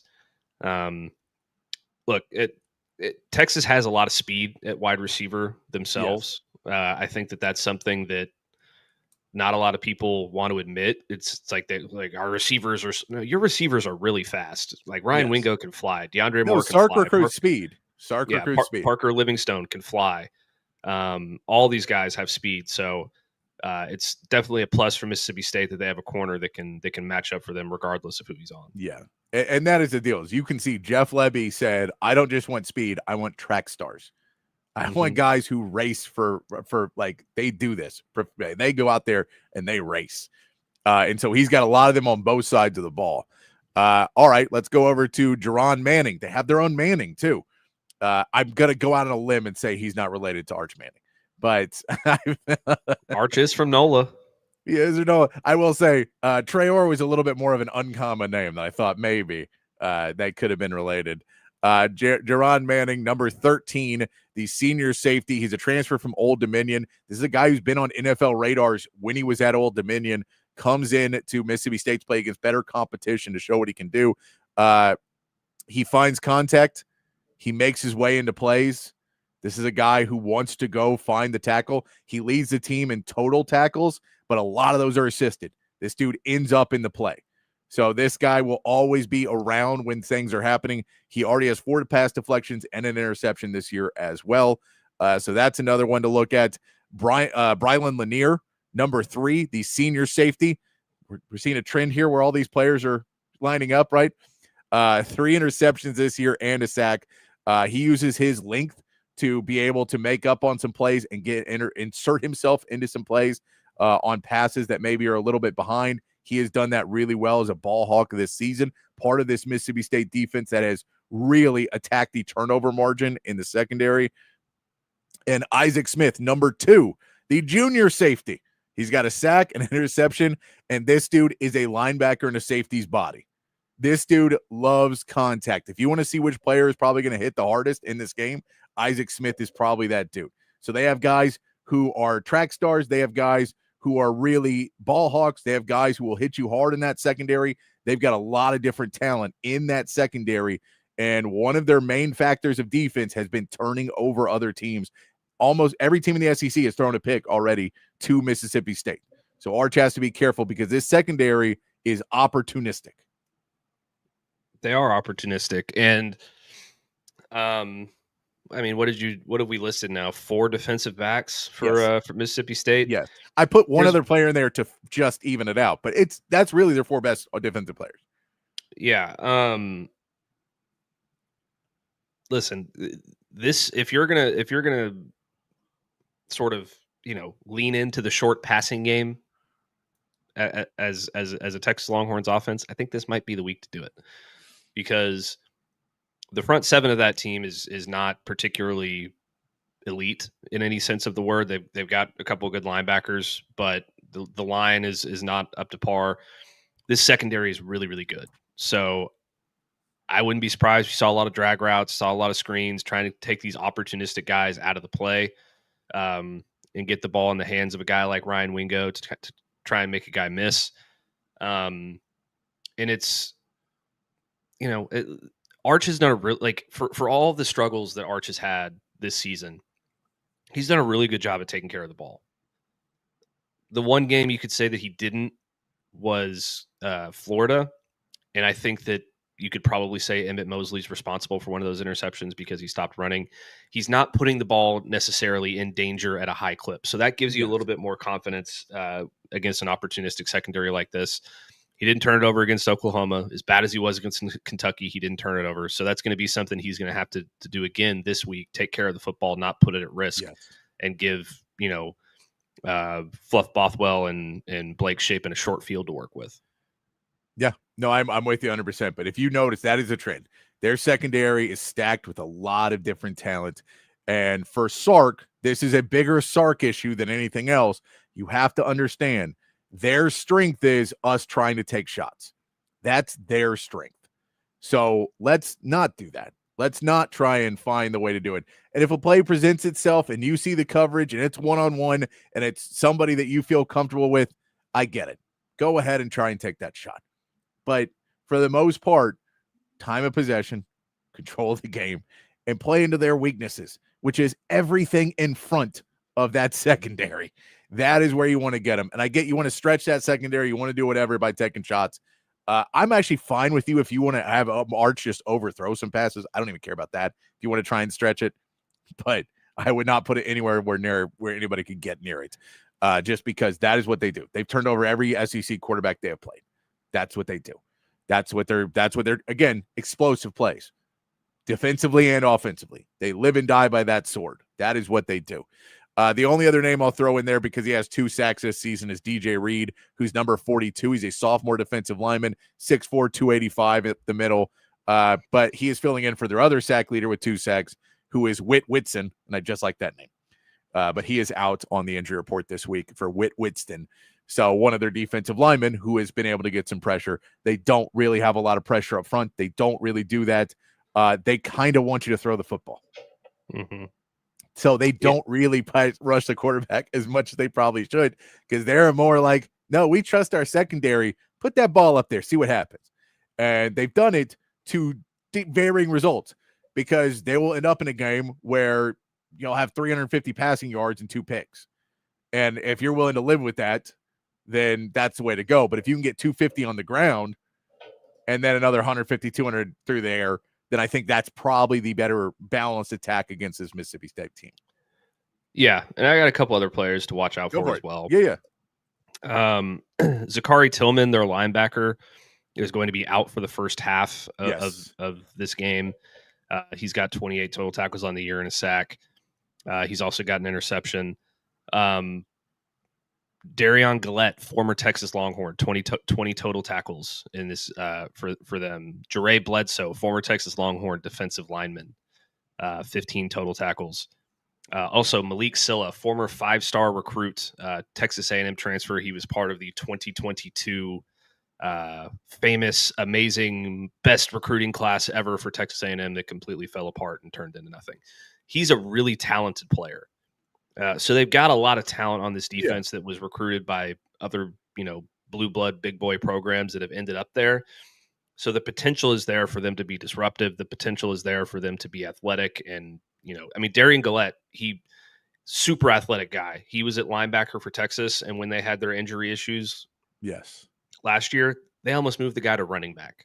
That's how, that's how athletic he is. So there's a lot of talent on this defense. It's just about them putting it together. I'm with you there, Matt. Let's move on to what you think for a game plan. We've talked about it a little bit, but the game plan for Texas, the keys to the game for you, Matt. What do you think Texas has to do in this game for us to be able to walk out and maybe set the scenario of if we're all happy, or what you just got to do to walk out of there and say a win's a win like you did last week? Well, I think the game plan that Texas needs to take here, are we talking offensively? I mean, both sides of the ball. We'll start with offense. We'll start with offense. I think that the game plan that Texas needs to employ here offensively is the same game plan they need to deploy for the rest of the season offensively, and that's what you did in the second half against Oklahoma. Run the football. Short passes that keep, Arch out of trouble. Let him move outside of the pocket and find open spots in the zone when he's keeping his eyes downfield, because he's been very good at that this year. He's struggled a little bit more when he's been contained and kept inside the pocket. So carbon copy of what you did against Oklahoma in the second half. Now that you have CJ Baxter, that should be a little bit easier. Hopefully Connor Robertson can take a step forward after his rough start last week. And take your shots when you get a chance. Don't overly rely on them. Don't get cute with, 3rd and 3 triple reverse passes to flea flicker to the tight end or whatever. Like, just ball control, physical, control the clock, wear them down. That's how you beat this football team, because you keep their defense on the field for a long time and you keep those explosive players on the other side off the field for a long time. Yeah. Get in, take points when you get them, because this could be the type of game where even if you have explosive plays, they may not be touchdowns. They may be there, and then you stop them on a short field where the speed doesn't work the same way when the defense compresses when you're inside the red zone. Mm-hmm. We know that for being Texas fans completely. So I think that you do want to be able to take points when you can get them. I don't know if field position is a game that I play as much with this team. If Fluff Bothwell's out, if Fluff Bothwell's there, I may play it more. But with him out, I may be more inclined to take a field goal if I feel I can get it than what we did last week and punted the ball a couple times to put him back, because I think, that's a place where, I get the hope that the defense is going to be able, if we pin him down at the 2, Blake Shapen, we got a good chance to sack him. But this is a team, if there's one team you have played so far this year that you feel confident could go 99 yards on you, it's probably this team, which is weird to say. I know Ohio State should be in there as well, but they had a young quarterback first game of the season. I trust Blake Shapen to be able to find that and have the confidence to throw a ball to somebody when there's a giant open field in front of them. So I may take a field goal, may take the points in those moments and just try and get down because I do think overall you don't expect to allow the amount of big plays they're going to need to put up 21, to put up, 3 touchdowns. I just don't see that happening. It may prove us all wrong, but I don't see that happening. I mean, you're hitting it right on the head. I really like Sark being aggressive and going for it on 4th down in the right moments. When you have a reliable offense, if you get into scoring position with this team, the way they've been performing offensively, I think you have to take points at any opportunity you can. So if you're 4th and 3 on the 30-yard line, and your book says go for it, I'd probably still take the field goal and take the points, because you build with that kind of stuff, right? You build with getting points on the board. Your offense gets a little more confidence, and you got a lead. You feel more confident about where you're sitting in the football game. So I'd take. Let me put it another way. Points are going to be at a premium for Texas for the rest of the season, and you can't afford to have a turnover on downs in opponent territory. I don't care how good your defense is. No, and I get that. I'm not even talking about. I'm talking more about there were some moments last week where I felt we could have gone for a long field goal. Yeah, those two. But I'm for me, it's more specifically about the going for it in there and on their end of the field. I only feel good about that is if it's the same trend we've said. This is not hard. If you've been able to do it that day, sure. If you have consistently picked up 2 yards a carry, I'm okay with you going for it on 3rd and 1. Totally fine with that. If you are not, and you are consistently not picking up the ball, not picking up the play, then I'm going to say, kick the field goal, man. You haven't done this all day. Why do you think all of a sudden on 3rd and 4th down you're going to be able to do it? So I think that those are the pushes that we go on those, right? So we'll put it that way. Do you have any keys to the game other than that, Matt? Defensively, maybe? Yes. I think, again, you have to – what I really want this coaching staff to do to the best of their ability is take the second half of that Oklahoma game, package it in a nice little present, wrap it in a bow, and hand it to us for the rest of the season. I think you need to be aggressive defensively, get after Blake Shapen as often as you possibly can. That doesn't necessarily mean, putting guys in one-on-one situations on the outside against those explosive receivers. But I think you need to try and rattle Blake Shapen early, like we talked about earlier in the show, getting him outside of the pocket and getting him uncomfortable so that he makes a mistake. And this offensive line can be had. This Texas defensive front should be able to control the football game if they do everything correctly. And I think that's really the key for Texas, is to get them uncomfortable, get them off schedule, and getting Blake Shapen's head early.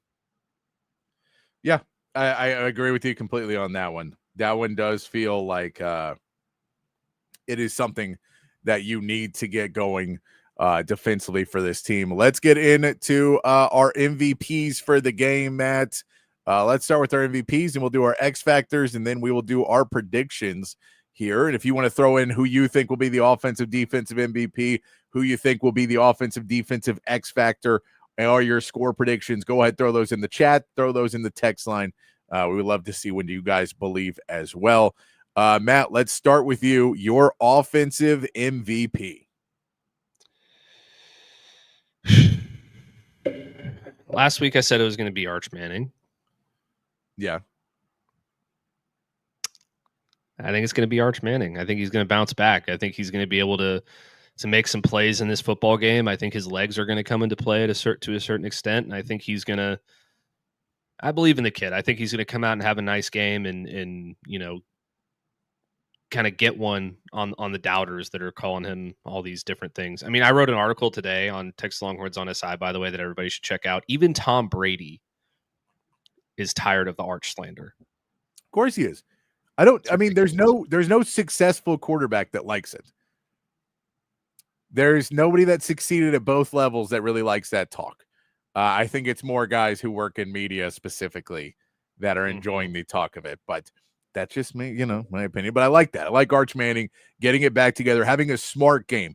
I will tell you this: if Arch does not throw an interception, which I look, if I'm taking the over/under, I'm saying he's throwing a pick in this game. Not at any fault of Arch, but everyone is throwing picks against Mississippi State. Everyone has. So I'll go with that. My MVP is easy. CJ Baxter. CJ Baxter comes back. He puts us on track. I get it. He may only get 10 to 12 carries. I get it. I don't expect him to run all day. Maybe I should pick Trey Wisner instead. But I think CJ Baxter comes back as a ball of fire who is pissed off of how much season he's missed again this year.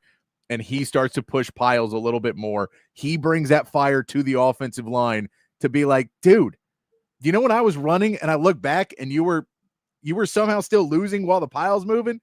Let's go. Like, you're better than that. We play in practice. I see you do it against better players than this. I think CJ Baxter becomes your MVP in this game. I give him 80, 90 yards rushing. I think Trey Wisner adds some more, but I think CJ Baxter comes in and is one of those performances where, like, if you're playing him, you're playing him. A soft tissue injury like that, it's not really like a knee thing where you're really worried about it. He's either ready to go or he's not. He's either going to restrain it or not. And so I feel like that kind of issue, you may want to put him on a pitch count. You may want to push it. I don't expect him to have more than 20, 25 snaps in the game, but I still expect him to make a huge impact, keeping you on pace, keeping you on track for these. So I'm going to go with CJ Baxter in this game. Let's go with our defensive MVP. Who do you like, Matt? Well, I also want to throw out an honorary offensive MVP as well. I think DeAndre, if a receiver is going to have a big game for Texas this week, I think it's going to be DeAndre Moore working across the middle of the field.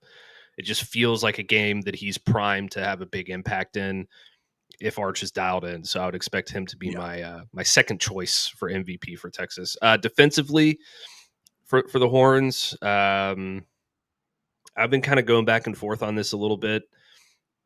The easy answer would be Colin Simmons because he's got, he's really gotten on track the last few weeks in SEC play. He's got like 5.5 sacks in the last 2 games or something like that. He's been great. But I'm gonna go another way here. I think I'm gonna go Murad Watson. Okay, I think that. He was limited last week. I don't even know if he saw the field. I have to go back and look at snap counts. But I think that him being healthy against that offensive line, them being thin on the interior, he's going to be able to push the pocket a little bit, disrupt Blake Shapen, and maybe get a sack or a sack and a half or something like that. I like that a lot. I'm going to go with Anthony Hill for my defensive MVP. I think his ability to be versatile in a game like this, where he's going to be able to step back on some plays. I also expect him to be able to come up, stop this run game. I expect him to be able to stop Blake Shapen and make Blake Shapen maybe flush him out of a pocket, maybe push him in different places, but also make it so, you're going to push it to, we're not going to let you get any real yardage in between where I stand. So you either got to run for it or you got to throw the ball way over my head to go get a pass. So I'm going to say Anthony Hill goes and plays a really good game and gets my defensive MVP in this. So if you stop their run and you stop their ability to stay on schedule, going to be a long day for Mississippi State. Could be a long day for both teams. We've seen that already this season. But I think if you're able to do that, I'll go with this one. Let's stay on the defensive end with X factors, Matt. Who is your X factor in the defense?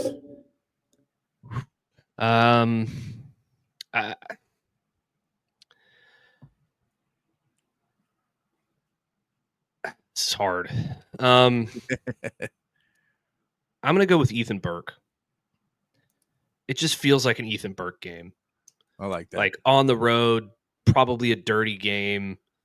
A guy that's going to be tough, set the edge, be good against the run.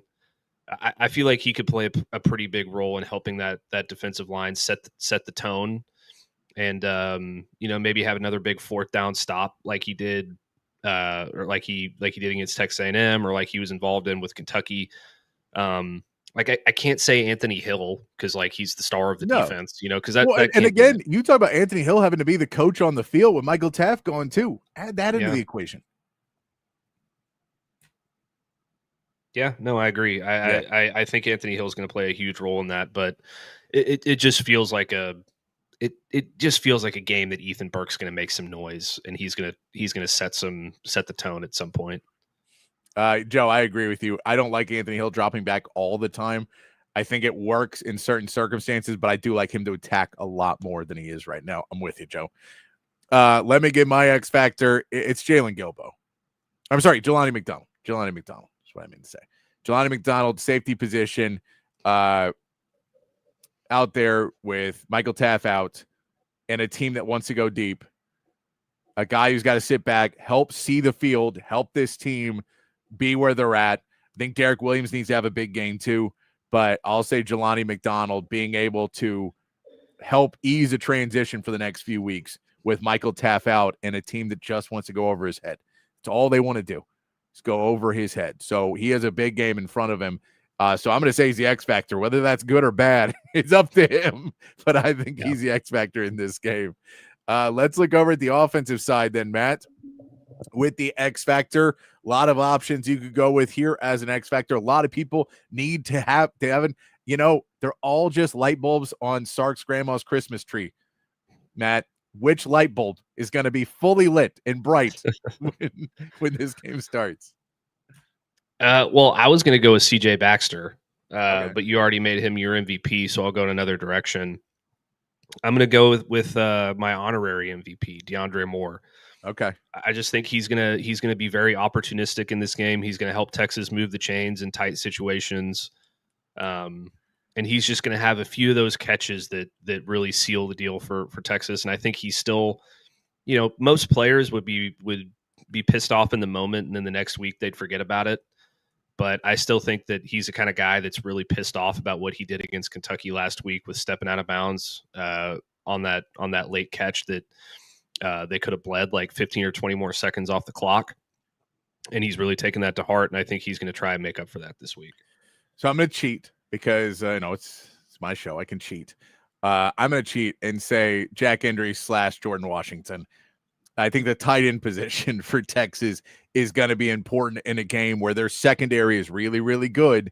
I think that tight end position could be important in blocking.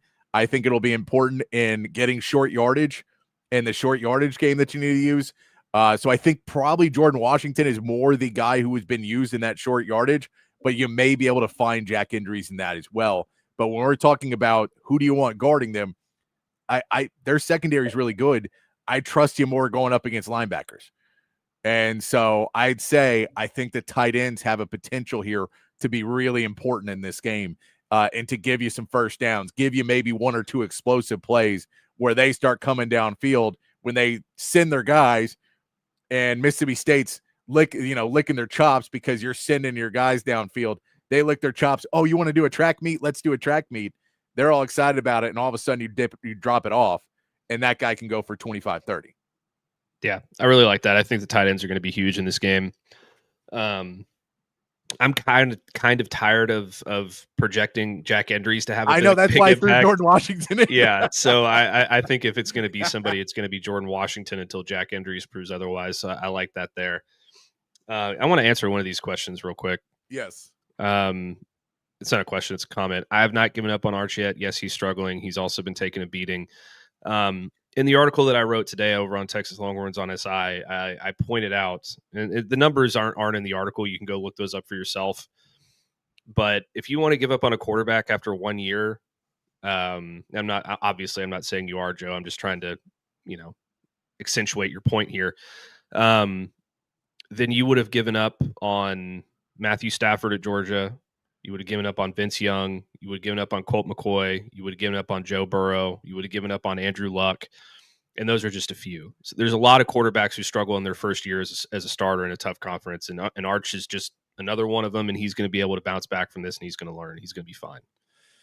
I'm with you there, Matt. Time for some predictions, Matt. It is time for your final score prediction in this game. Drop yours in the chat. Matt, what do you think is the final score of this game?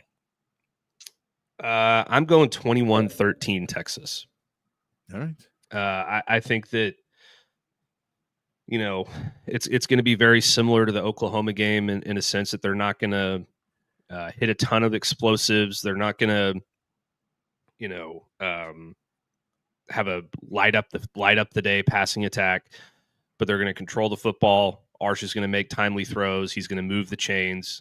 He's going to be efficient this week, and he's going to put them in position to win this football game. I think it's going to be close in the second half. I think it's going to be something like, 14-10 Texas at some point in the fourth quarter, and then they're going to score a touchdown to go up 21-10, and then maybe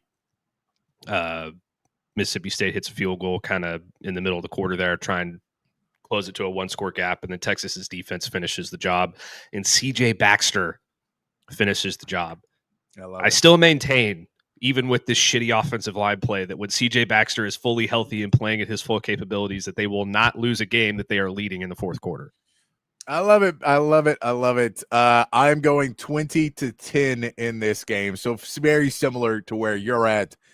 I think it is a game of few touchdowns. You're going to have to use field position, kick some field goals. I do still think it's a struggle for Texas to be able to consistently move the football. I expect there to be points where it looks like they're doing real good and they do one thing wrong and it just kills a drive. I expect that several times tomorrow. I don't want to expect it, but I expect it several times, whether it's a hold, whether it's a bad play call, whether it's a sack, whatever it is. I think all the Christmas lights are going to blink at some point tomorrow for Texas. At some point, all of them will have the blinking because it is a road game, because the cowbells, because they've been on the road for so long, because this team just hasn't looked offensively that confident. I think there will be all of those points, but I do think they will be able to put some drives together against this Mississippi State team. And on the other side, I'm giving them 10. I'll say this every week. I don't expect them to have a huge amount of success offensively because I know this defense is really good, but it is college football. It is the SEC. It's hard to say you shut them out every single week. So I'll give them 10 again as kind of that's two scores. You can kind of go and say maybe it's a third score of another field goal. Maybe it's 3 field goals, but I think 20-10 is roughly where I'm putting this game. Of Texas just plays a little bit better offensively because they just have the talent overload, especially with CJ Baxter coming back. I like that. It's, I know that people want to come out and see Texas, light up the scoreboard and get back on track, win 41-10 and shut up all the doubters. You kind of have to go with the trend so far. And it doesn't seem like Texas is going to be a team right now that lights up the scoreboard at any point for the rest of this season. Maybe CJ Baxter can help change that. I don't think he's going to have the impact in terms of scoring a ton of points that in that kind of difference. He'll be the difference in moving the chains and controlling the clock and keeping Texas on the field, which is still crucially important and worthy of Patrick's MVP nomination. But you got to play. You got to expect the expected until the unexpected happens. So I think it's safe to say that Texas is not going to be a team that lights it up this week.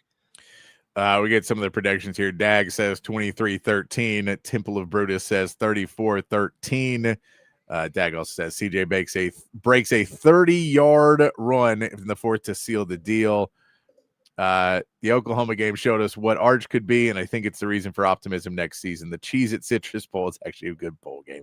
SEC versus Big Ten, Orlando on New Year's Eve. We're still aiming higher, Joe. We're still aiming higher. Chan is not. My man Chan on the text line is going full panic attack on me. He has said he is picking 20-17 MSU. He says, unfortunately, and our D is tired and missing Taff. I hope I'm wrong.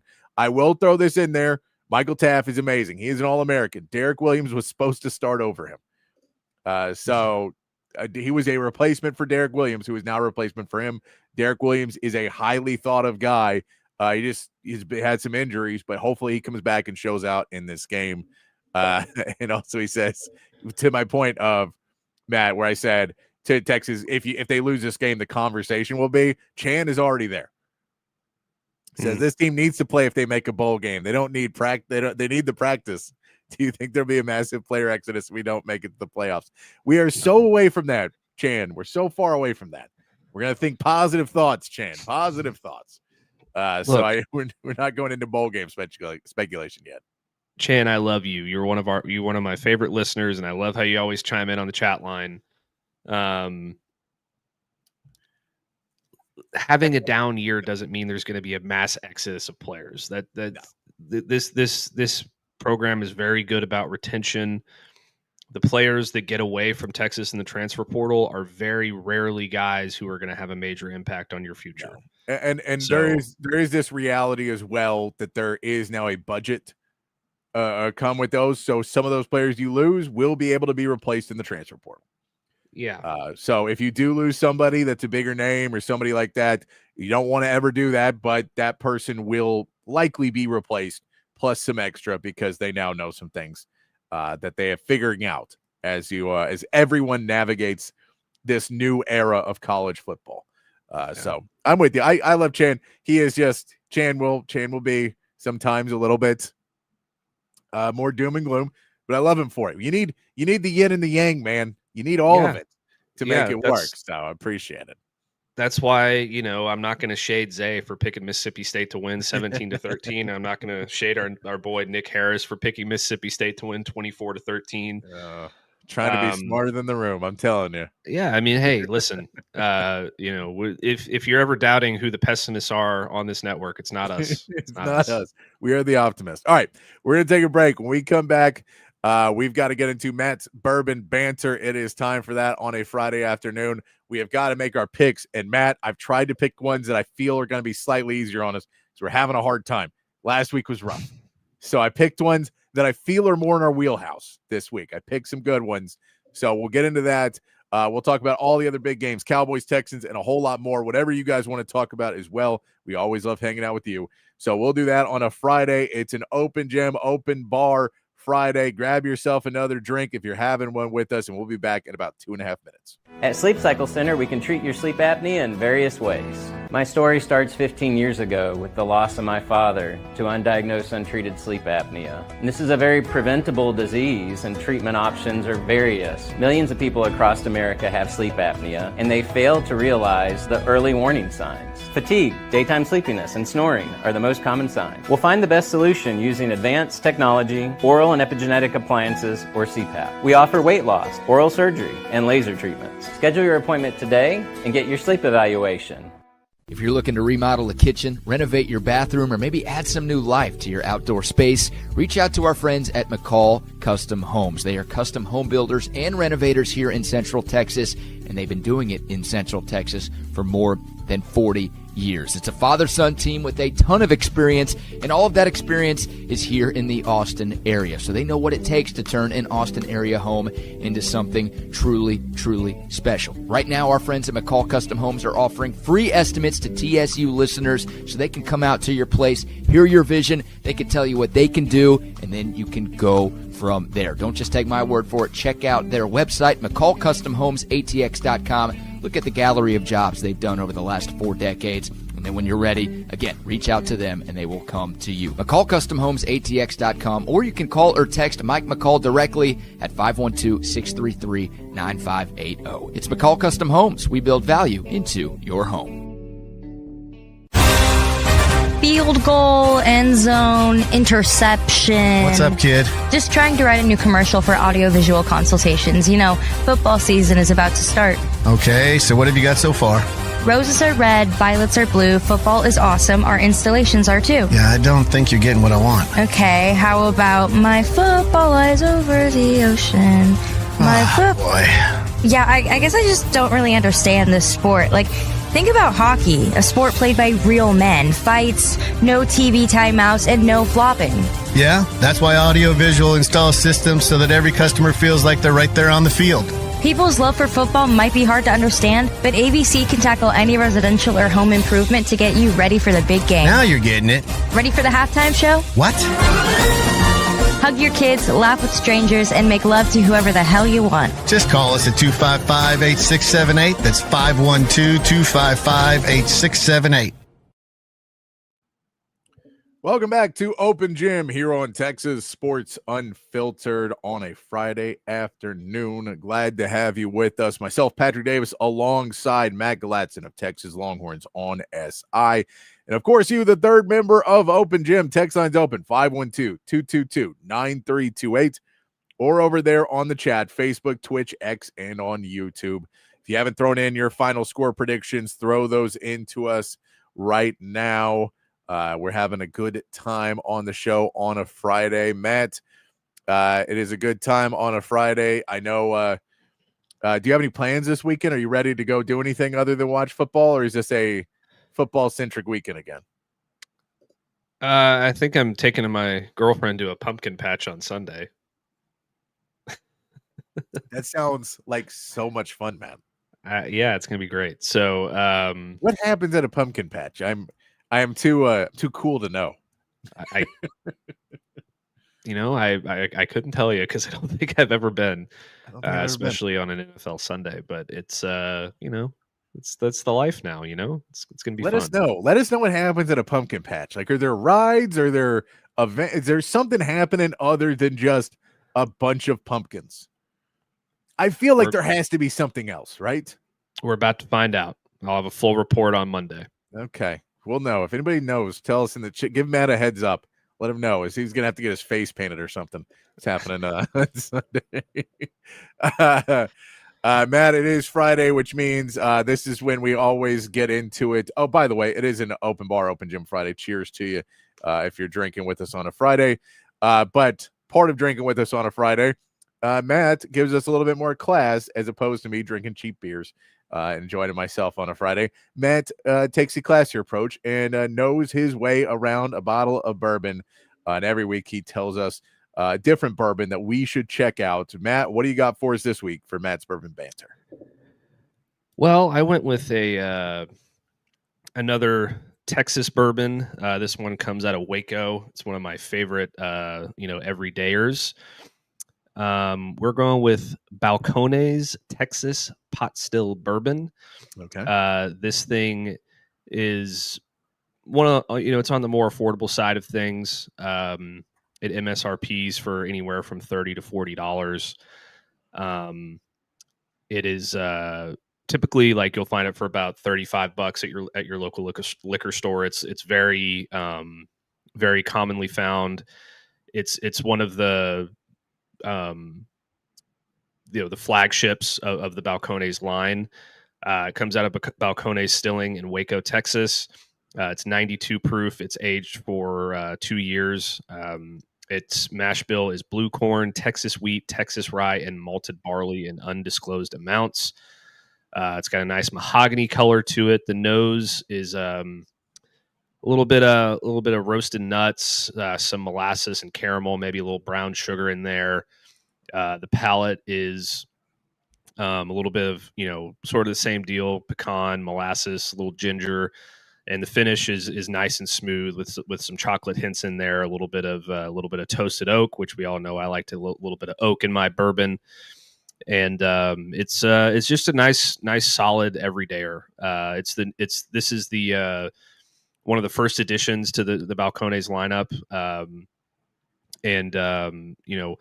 With Balcones' particular style of distilling, their whiskeys have a very distinct taste. This can result in a love it or hate it attitude.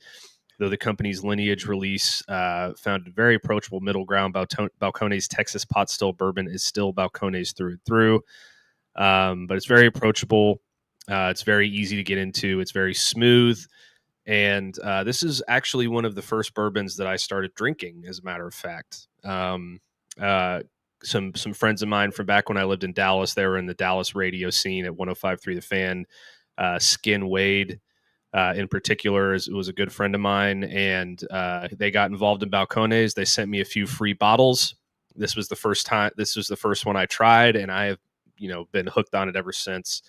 It's one of my absolute favorites. So yeah, go out, buy a bottle of Pot Still.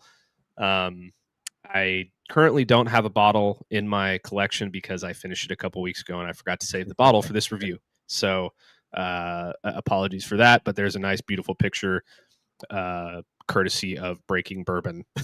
So yeah, Balcones Pot Still. A lot of good stuff for Balcones as well. Their Blue Corn, their True Blue, their Lineage collection. The one that I would probably avoid is the Brimstone, which tastes like a fire pit. Other than that, everything they do is top notch, and I would highly recommend picking up some. All right, I've had Balcones. I've had 2 or 3 different types of it, I believe. We used to have somebody at the radio station who I believe was sponsored by them or something, but he used to come in with bottles of it. So and he would hand them over to me, as a good man as he was. Shout out my man Mike Harge. So but yeah, so I've had several types, always delicious, always enjoyed some Balcones bourbon. Thank you, Matt, for another Matt's bourbon banter, giving us a little class here on a Friday afternoon while I'm drinking cheap beer, trying to get us a little bit classier before we get into a Saturday where I'm just completely classless on Saturdays. That's what I'm trying for now. Let's get into the world of our picks, talk about some other big games happen around the world of college football this weekend, Matt. And last week was rough, man. Last week was rough. I was 2-4 last week. 2-4 last week. Matt, 0-6. 0-6 last week. Brutal week. That brings you to 22-30 on the season. We were right there, 500. And then the last couple of weeks have dipped off. I'm catching up to you. I don't know if I'm catching up to 500, but I'm catching up to you. I went 2-4 last week, so I'm 18-34. So I'm catch-upable range to you now, man. But we have 6 more games to pick this week. I think by the end, we're just going to have to pick like 30 games to try and get any hope to get back to 500. Oh, for the season, what were you? 293 and 293. That's what I was. My picks. I picked every bowl game at the end of the season. Let's start off with a game near and dear to Matt's heart. A game that Matt feels is picked improperly. A game that some Texas fans are wondering about because this is a big game. Ole Miss at Oklahoma. Oklahoma's favored by 5.5. Big game for Texas fans. If Oklahoma wins this game, it does mean that win over Oklahoma carries a little bit more weight. Oklahoma loses.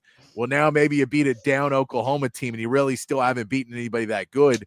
So for Texas fans watching this game, it is somewhat of a piece that you're caring for as well. Ole Miss had looked unbeatable, or looked not unbeatable, really good up until that Georgia game. And then Gunnar Stockton played great football in the fourth quarter to get them over that hump. But 5.5 points here, Matt. What do you like in the Ole Miss-Oklahoma game? Oklahoma 5.5-point favorites.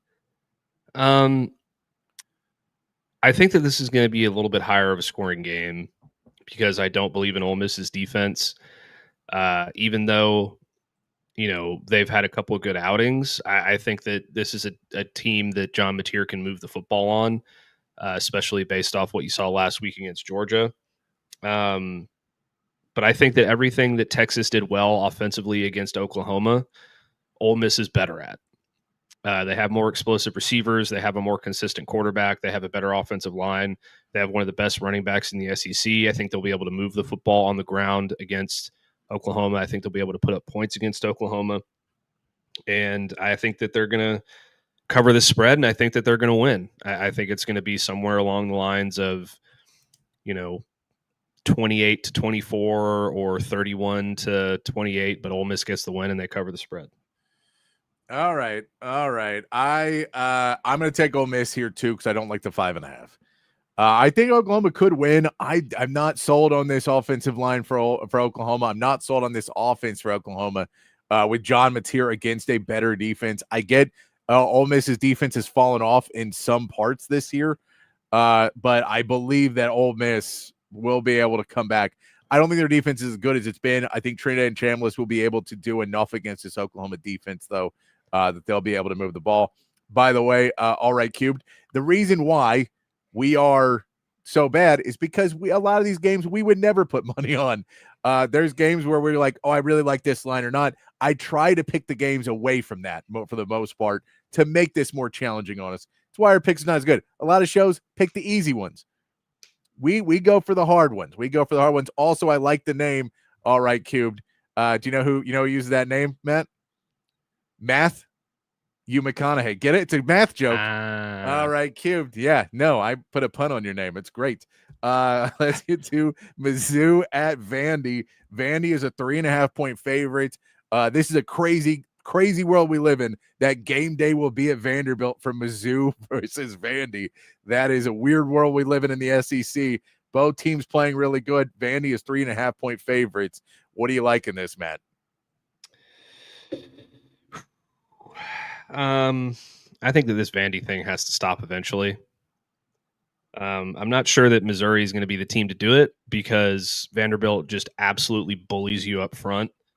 Anybody who is an offensive line purist, please go watch the left guard at Vanderbilt. He is my absolute dream. If I was to pick a left guard for this Texas team,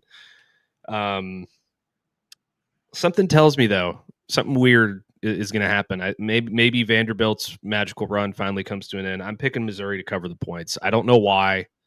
I can't give you a good explanation other than I like Ahmad Hardy a lot, and Bo Pribula is pretty good. But give me the Tigers. I'm tired of Diego Pavia and his Johnny Football Jr. mentality. I hate the Johnny Football Jr. stuff. I like Diego Pavia so much more before he was like, let me get with this alleged wife beater or girlfriend beater. And that I'm going to cut that out of my documentary, by the way. Of all the bad things I did. Oh, I did a lot of partying. It was a lot of fun. Also, I beat up a woman, allegedly.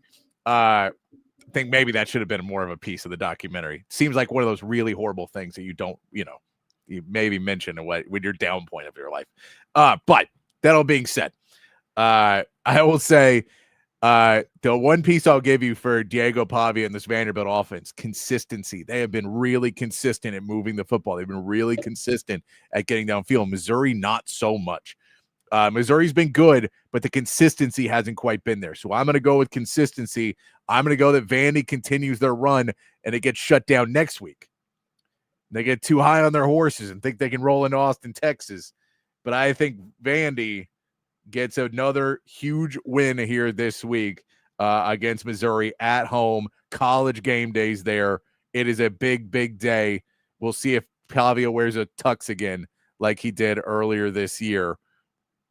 But we'll go with that, Mizzou and Vandy on that one. All right. Let's go. All right, Cube. They're against the spread.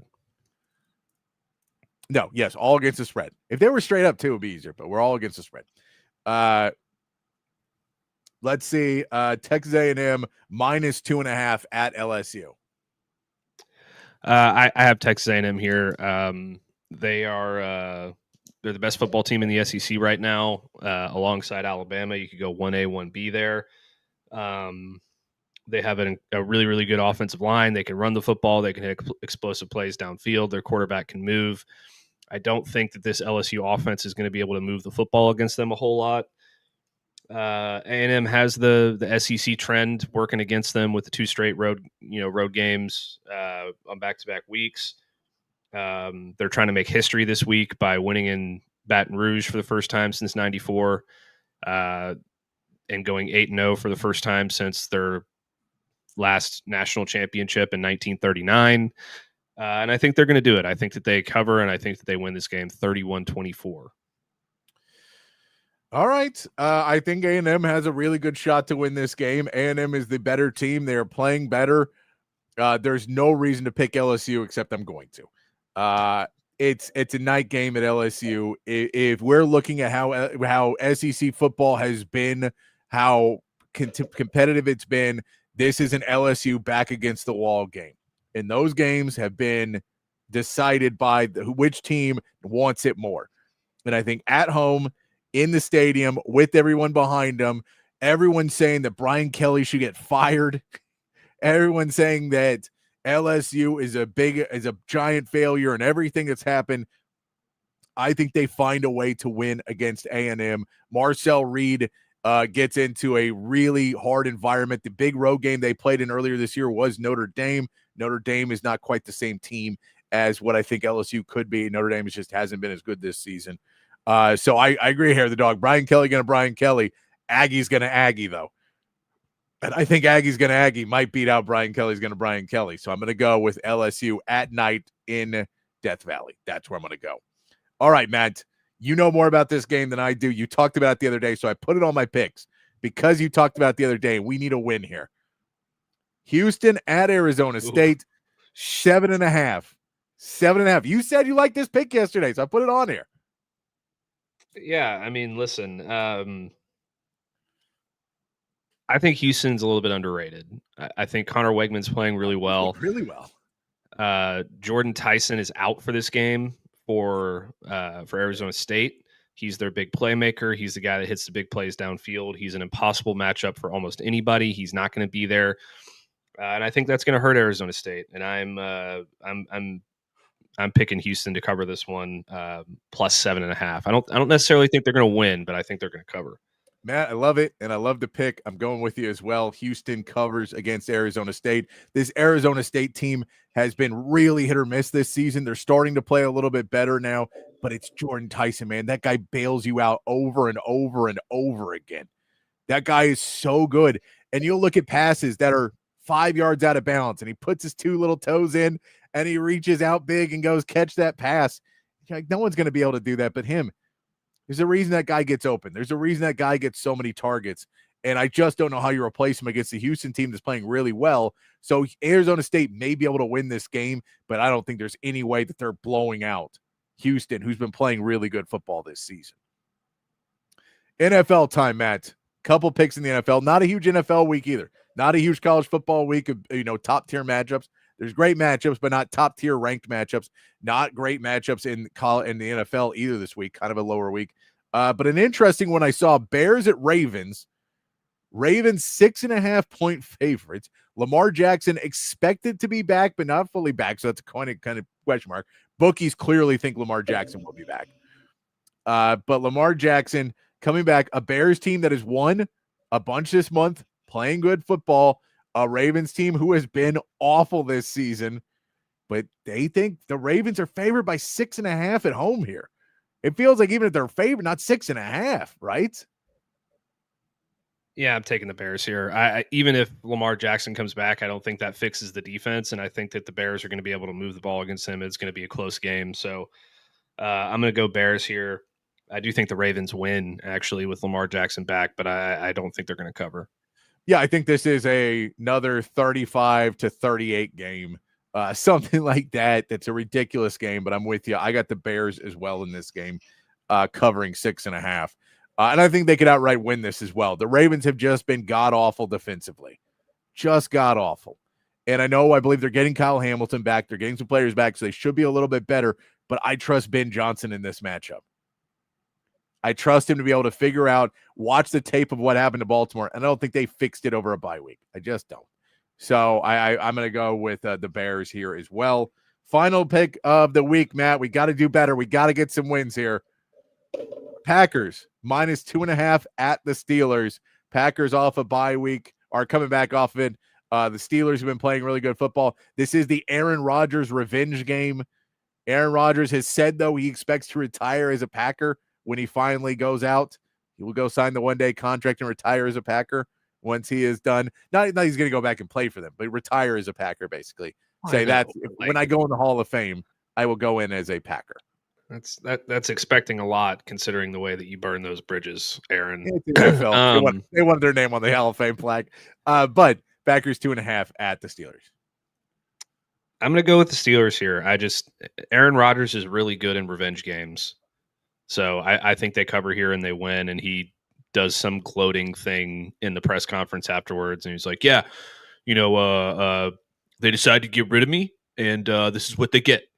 Something along those lines, I like that. I like that pick because it does feel like there's something that Aaron Rodgers' pettiness is going to be able to set this up for a pretty easy win for the Steelers, or at least a push. But I'm going to say that the Packers coming back out of playing a more, the Packers coming back are going to be able to fight back in this game. They're going to be able to pressure Aaron Rodgers enough. The Steelers have played well, but not great. They haven't played a lot of good teams. I think the Packers kind of got hot early. I feel like they're going to be able to make a pushback. And I also want to have a shot to tie it up with you here, or at least get closer. I want to catch up. So I'm picking some different games. So you're going to go Steelers. I'm going to go Packers in this last game at 2.5 points. I will say the Packers get it done and beat Mike Tomlin, and then they have to have the come to Jesus moment. There we go.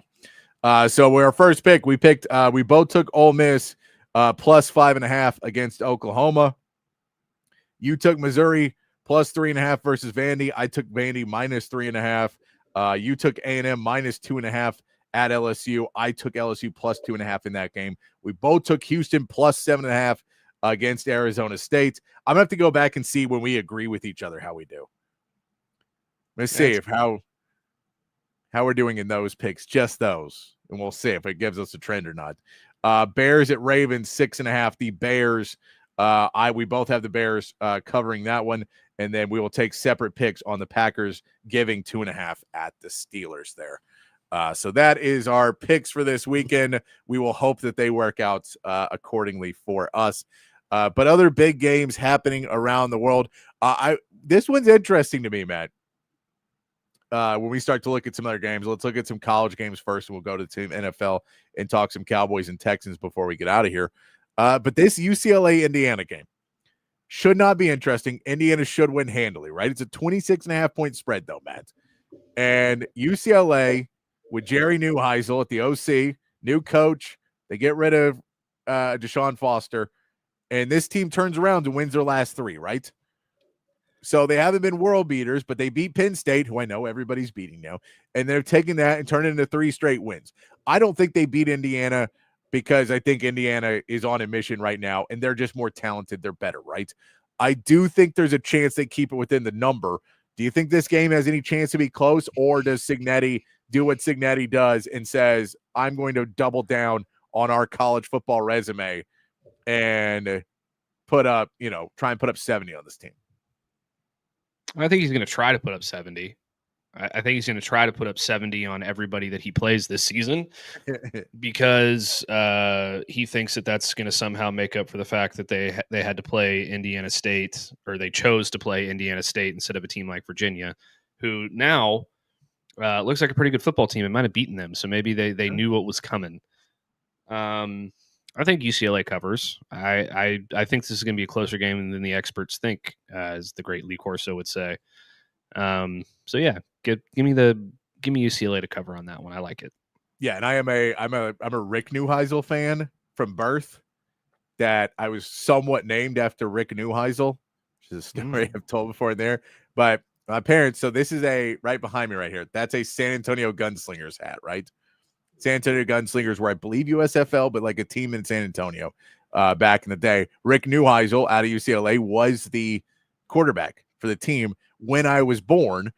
We have a family name of Pat, but it's a female family name.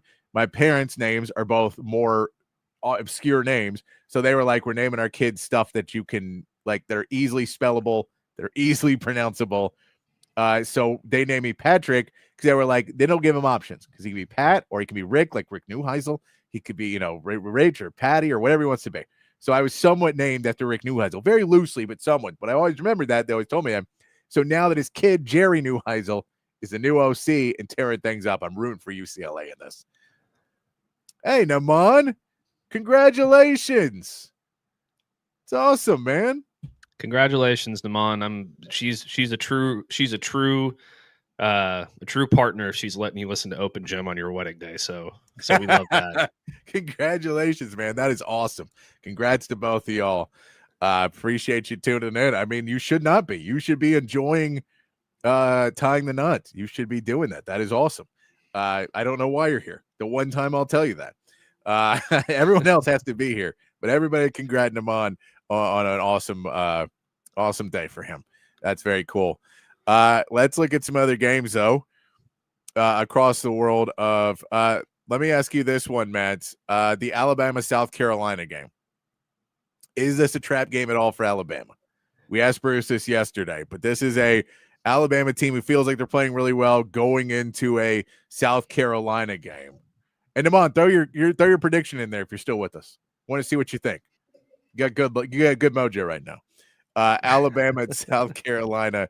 Alabama's favored by 11.5 in this game, Matt. But this feels like if there was ever a trap game, as bad as South Carolina's been, this feels like a trap in the SEC.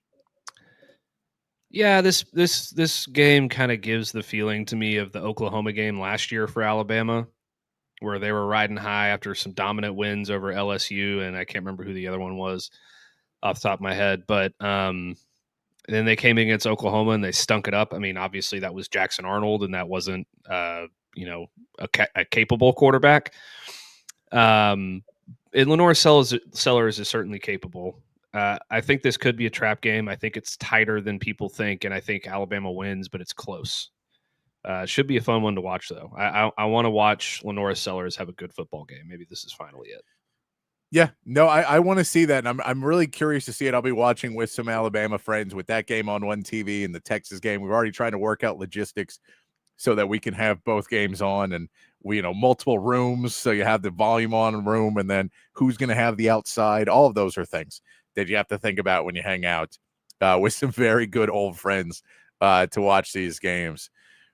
Outside of that, there's not a ton of big games outside of that happening. Are there any other big games that you liked this weekend, Matt, in college football? Houston and Arizona State was really the one that I had my eye on. But if we're going across the country to some other games, Syracuse and Georgia Tech could be interesting. I don't know, man. No, there's not. Yeah, there's not a ton. By the way, this is still funny to me. Who gets on the internet after this? Appreciate him on, but yeah, you get tied the knot today, and then he gives us 34. We wanted your Texas prediction, Damon. We want your Texas prediction there. Give us your Texas prediction, man. I'll give you another interesting one, actually. Yeah. I know Baylor hasn't had the season that a lot of people expected. They're 4-3. They lost to Arizona State. They lost to TCU, and they lost to Auburn. All pretty tight games. They're going to Cincinnati this weekend. The spread for that game is get back to my spot. Cincinnati -3.5. I think this is a dangerous one for the Bearcats if they don't, if they don't come to play, and Baylor could beat them. So that's another interesting one, even though the Big 12 sucks and it doesn't deserve a college football playoff spot, even for the champion. I love it. They deserve one. The ACC deserves one. The Big 10 deserves two. And then the SEC gets the rest. That's what Cam Newton said, right? Whatever. Cam Newton's kind of an idiot. But he's right. But he's right. 3-loss SEC teams deserve to get in over everyone else. Let's talk a little NFL before we get out of here, Matt. We've got about 20 minutes left in the show. And Joe, you're right. The SEC has 3 games with both teams ranked on Saturday because the SEC controls the top 25. Like there's what, 10 teams ranked in the top 25 in the SEC, 10 out of 16 teams. So the odds in conference play are pretty good that you'll have some. Damon says 34-13. Texas quiets those damn cowbells. Very nice, Damon. Gonna be good. I appreciate it. Good mojo coming in here on a Friday afternoon. Appreciate it, Damon. Let's go with let's talk about the Cowboys playing the Broncos, headed to Mile High. This is the Cowboys have looked good. The Broncos have been up and down this season. The offense feels like they're starting to get it rolling, but every once in a while they get it back down and they get back going. What do you see in this game for the Cowboys, not the Cowbells? Well, they kind of are the Cowbells this year.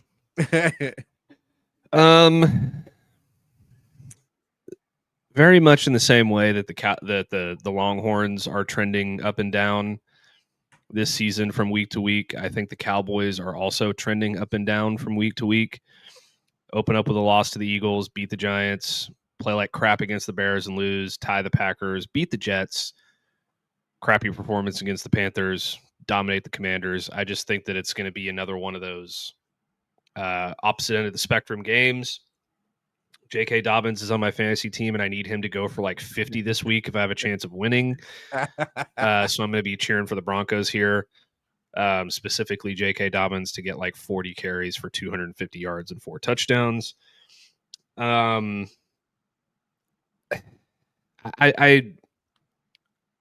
think that the Mile High thing is a little overrated in the sense of playing at altitude for NFL players, but I think it will have an effect.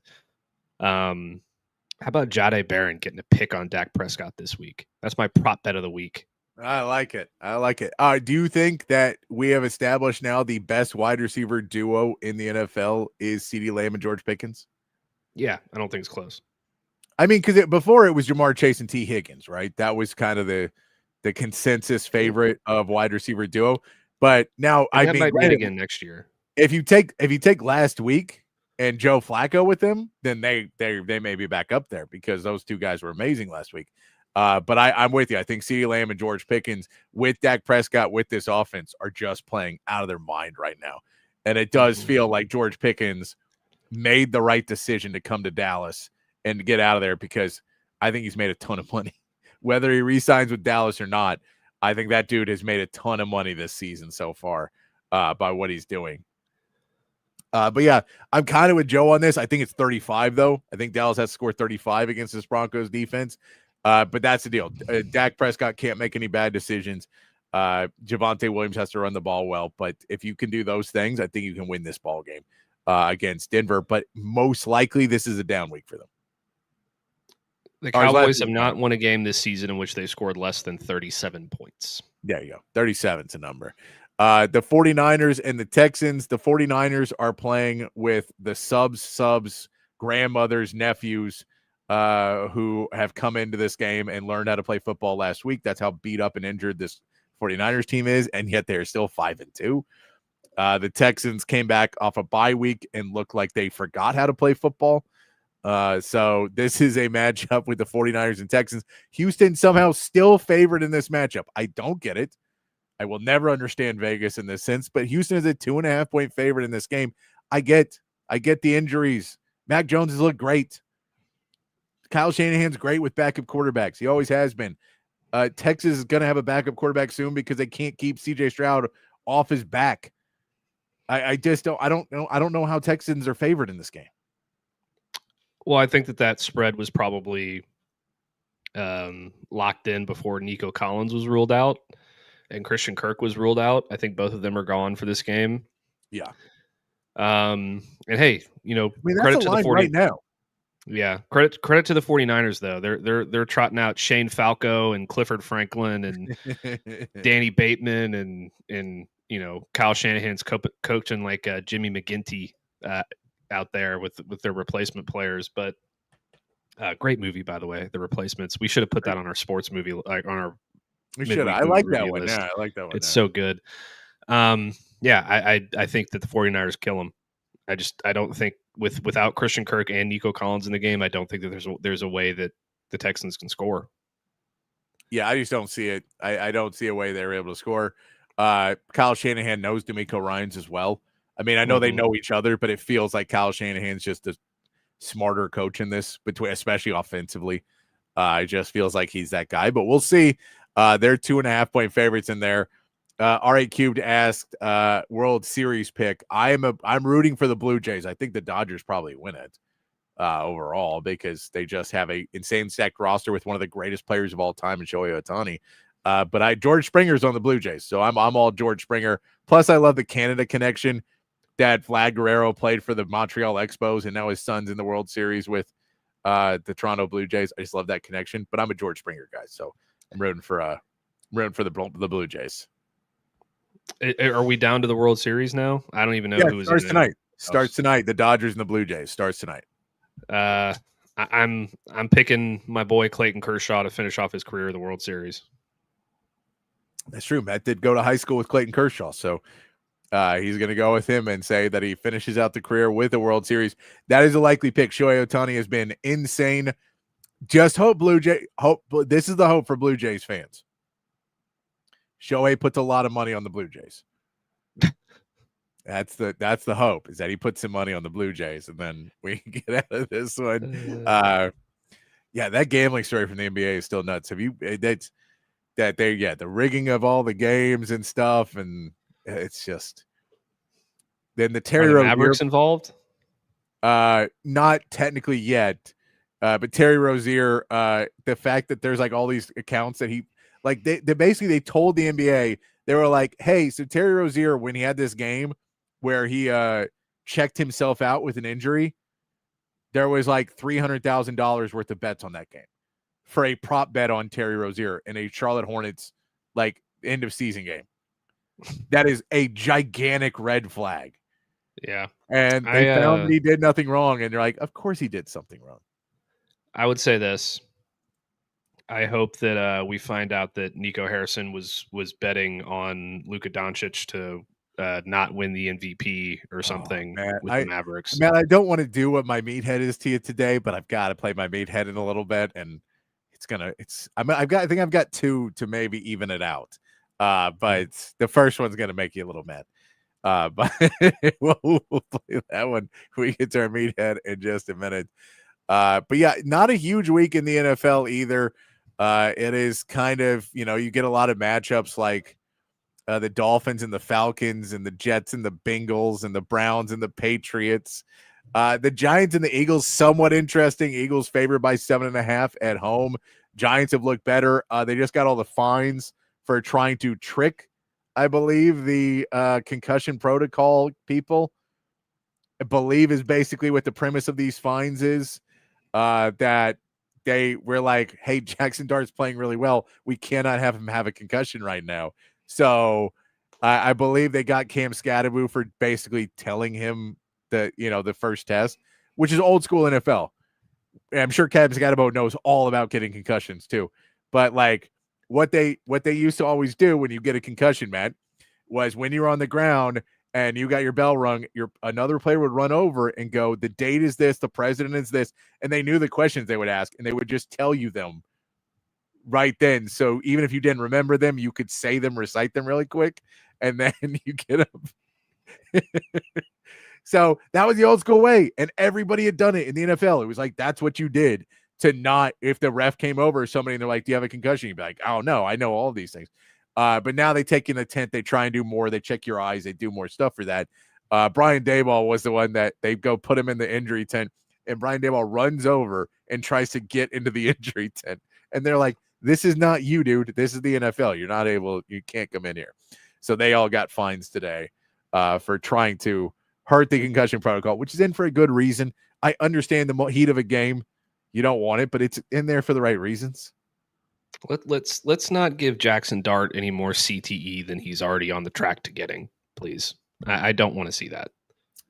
Man, how are Giants fans? The Dart Scadabo. Who had Dart Scadabo being like the biggest hits in New York? Not me. I thought for sure they were going to pick Shedeur Sanders just for the marketing opportunities. I'll give you. I like that argument. I do like this. This line throws me off because when I was picking lines earlier, Matt, Tampa Bay is playing the Saints. I know the injuries. Tampa Bay is only favored by 3.5 in this game. I get it. All of their wide receivers are hurt. That everyone who's ever caught a pass for Tampa Bay is in an ice bath right now. I get that. It does not feel like it matters. Like you still are like, well, Baker Mayfield's playing well enough that he'll be able to find some other guys. I know Bucky Irving's out too. Like they're just really beat up. It still feels like they're playing good enough football to beat the Saints though, right? Like handily. Yeah, they'll beat the Saints. I'd hammer that. That'd be a bet of the week for me. Yeah. It's like Tez Johnson has been good in the absence of some of these guys. Sterling Shepard, like they've still got dudes who can catch passes. And Rashad White's a really good running back, so they'll be fine. All right. Well, we're going to take our second break real quick, Matt. We're going to come back. We'll get to our meathead of the day. I'm going to make Matt mad again. But we will get to our meathead of the day, wrap it up. Anything else y'all want to hit in the chat, hit us up before we get out of here on a Friday afternoon. But we'll be back in 2.5 minutes to read the rest of your chat, to get to our meathead of the day and wrap up a week here on Open Gym on Texas Sports Unfiltered. Hi, I'm Hayden Covert. Welcome to Covert Buick GMC of Bee Cave, your home in the Hill Country for new and pre-owned Buick and GMC vehicles. With beautiful inventory arriving daily, including the GMC Yukon, Sierra 1500, and Buick Enclave, you'll be certain to find the perfect vehicle at an incredible deal. Our service department is also open for all your vehicle maintenance needs. Visit us today for a test drive. Covert, born and raised in Austin. We are professional grade. Altstadt Beer, the best beer that you can find all throughout the great state of Texas. Y'all know I've been a fan of Altstadt for years now, and if you try it, I think you will be too. If you've already tried it, you know exactly what I am talking about. Altstadt is brewed locally in Fredericksburg, but available all over the state of Texas. So if you're tuned in Austin, San Antonio, Dallas, Houston, it does not matter.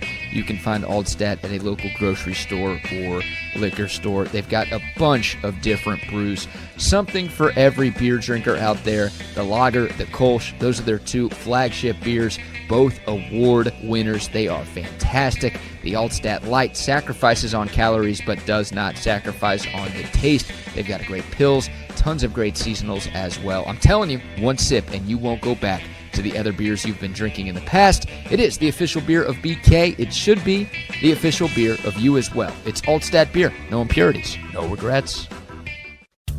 Hey y'all, I'm Camille McKay. And I'm Tom McKay, owner of Audiovisual Consultations. The old man and I are here to give you your summer weather forecast. It's hot. That's right, kid. Which means it's time for pool parties, grilling burgers, and taking a beach vacation, right? Well, I don't know about a vacation, but Audiovisual brings more heat than any tropical destination. It was worth a shot. I'll settle for some outdoor speakers. You know, Audiovisual can do a lot more than that. We provide outdoor video screens, audio systems, landscape lighting, even solar shades for your patio to keep the Texas heat at bay. Well, I'm sold. Let's wrap this up. I'm ready to lounge on a floaty and listen to some smooth jazz. Well, that sounds wonderful, but some smooth reggae is the way to go this summer. Good thing we can listen to both with the Sonos sound system. I call dibs on the floaty, though. Peace out.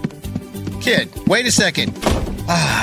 Give us a call at 512-255-8678 or visit us at avconsultations.com. That's 512-255-8678. Back here on Open Gym, wrapping it up on a Friday afternoon. Myself, Patrick Davis, alongside my man, Matt Galatzan. Had a good show today. It's going to be a good weekend. Hopefully, Texas gets a big win this weekend. Matt, any predictions on how many points Wemby scores tonight in his game versus the Pelicans? 50. 50. Okay. We're getting a lot of points. It's going to be, man, SGA, they go to 2 double overtime games. Like, he got 50 points, and you're like, he's also shot more free throws than anyone's ever shot the first 2 games of the season. Come on, guys. Shocking. You got to stop calling somebody fouls. You got to stop, man. You just got the new TV deal. You got to stop calling somebody. And now for the Spurs, you should call all the fouls for the Spurs. Not all of them, but for them, you should call plenty. Watching that game tonight up with my folks and enjoy that. So I'm going to have a good time tonight watching that game. I hope everybody has good plans to watch the Texas game this weekend, the earlier game, so you don't have to be up as late watching the game, stressing as late. You can kind of get it, watch it, enjoy the rest of your evening for Texas. Hopefully enjoy the rest of your evening. Mm-hmm. Appreciate everyone hanging out with us, especially if you just got married today. Appreciate you hanging out with us. Let's get to our first meathead of the day here, Matt. This might make you a little bit more mad, because Jason Kidd was asked, what do the Mavs need to help them out? And here's what he said. Just overall, what went wrong on the defensive end tonight? Be our offense. It starts offensively. So we got to be better offensively, and that will help our defense. And then going back to offense. So I don't know if you could hear that. If you could not hear that, the question was, what went wrong with you defensively tonight? And he said, our offense. You need to have offense to help your defense. Matt, what wins championships according to Nico Harrison? That would be defense, Patrick. Yeah. And so what do you need to have a good defense, according to Jason Kidd? You need to have a good offense, Patrick. Who is one of the most electric offensive players in the history of NBA, Matt? Luka Doncic, Patrick. Okay. Just curious. I thought that might make you a little mad that the excuse for why the defense, which you've done everything now to make better because that's what wins championships. You know what they need? We need some offense now. I mean, first of all, what the hell were they expecting to do if you didn't get Cooper Flagg? Because that's the only thing. That's the only thing you got. Well, here's the problem, I think, with Nico Harrison's whole idea that defense wins championships. Do you watch the NBA anymore? It is all about offense. I do. Defense does win championship. It's true. Defense wins championship if you have offense. The you being Nico Harrison. Yes. You have to score points to win basketball games. And I get that Luka had a little bit left to be desired on the defensive end. That's fine. Like nobody's going to sit here and say that he's going to win defensive MVP anytime soon. But how many teams have guys who can score 40 points and put up a triple-double every single night? Not a lot. You know what the teams do that have those players? They win championships. No, they get a guy like Derek Lively, who's a really good center, and can play defense for you. You get a guy like Kyrie who can help run the offense and find other players and get them involved. And then you get a couple other good players in there to play some defense. And for whatever reason, instead of just getting those couple other players, because I like PJ Washington, he's just not the defensive guy he needs to be. You could have got two other defenders in there pretty easily, though. But no, let's not do that. Let's also not forget you played for an NBA championship a year ago already, or 2 years ago now. But yeah, all right. How about this one then, Matt, to cheer you up a little bit more? Here is a clip. I don't even remember I don't know what this is from. I just saw it, and it is Cam Newton trying to cheer on a mascot until he knocks his hat off, and then Cam Newton gets really upset.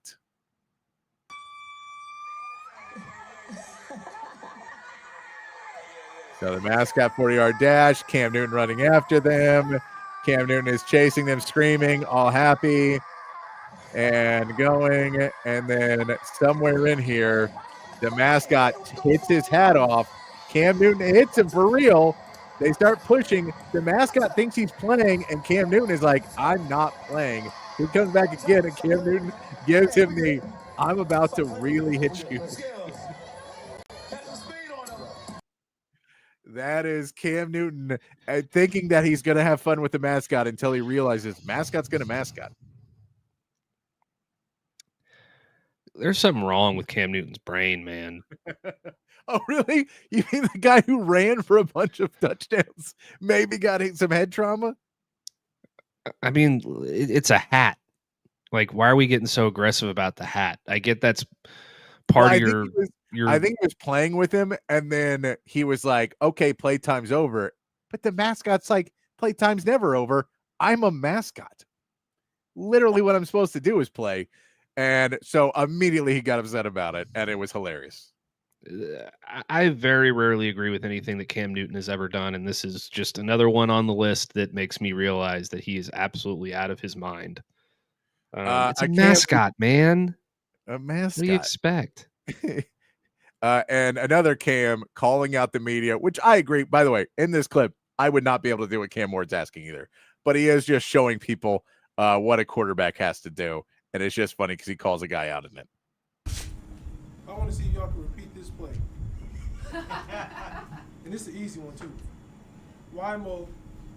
Let's just do this one. Let's go gun, deuce right closer, Z-top, fire 6, jet, rib, boom, F-shift, H-burst on the turn.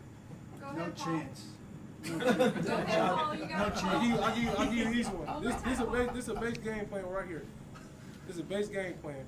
Gun, gen, right baffle, 2 jet, Costco, white basic. No chance. Yeah. Come on, Paul. You got me sacked out there. Cam Ward just having fun with the media, going back and forth, saying, "Can you recite the play?" Like as what you have to do in the NFL. And I understand. These media people are not trained quarterbacks who have practiced this and done this over and over again.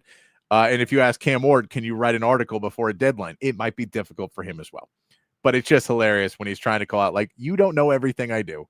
And so maybe take it a little bit easier. Playing quarterback's really hard, man. It's really hard. It's really, really hard.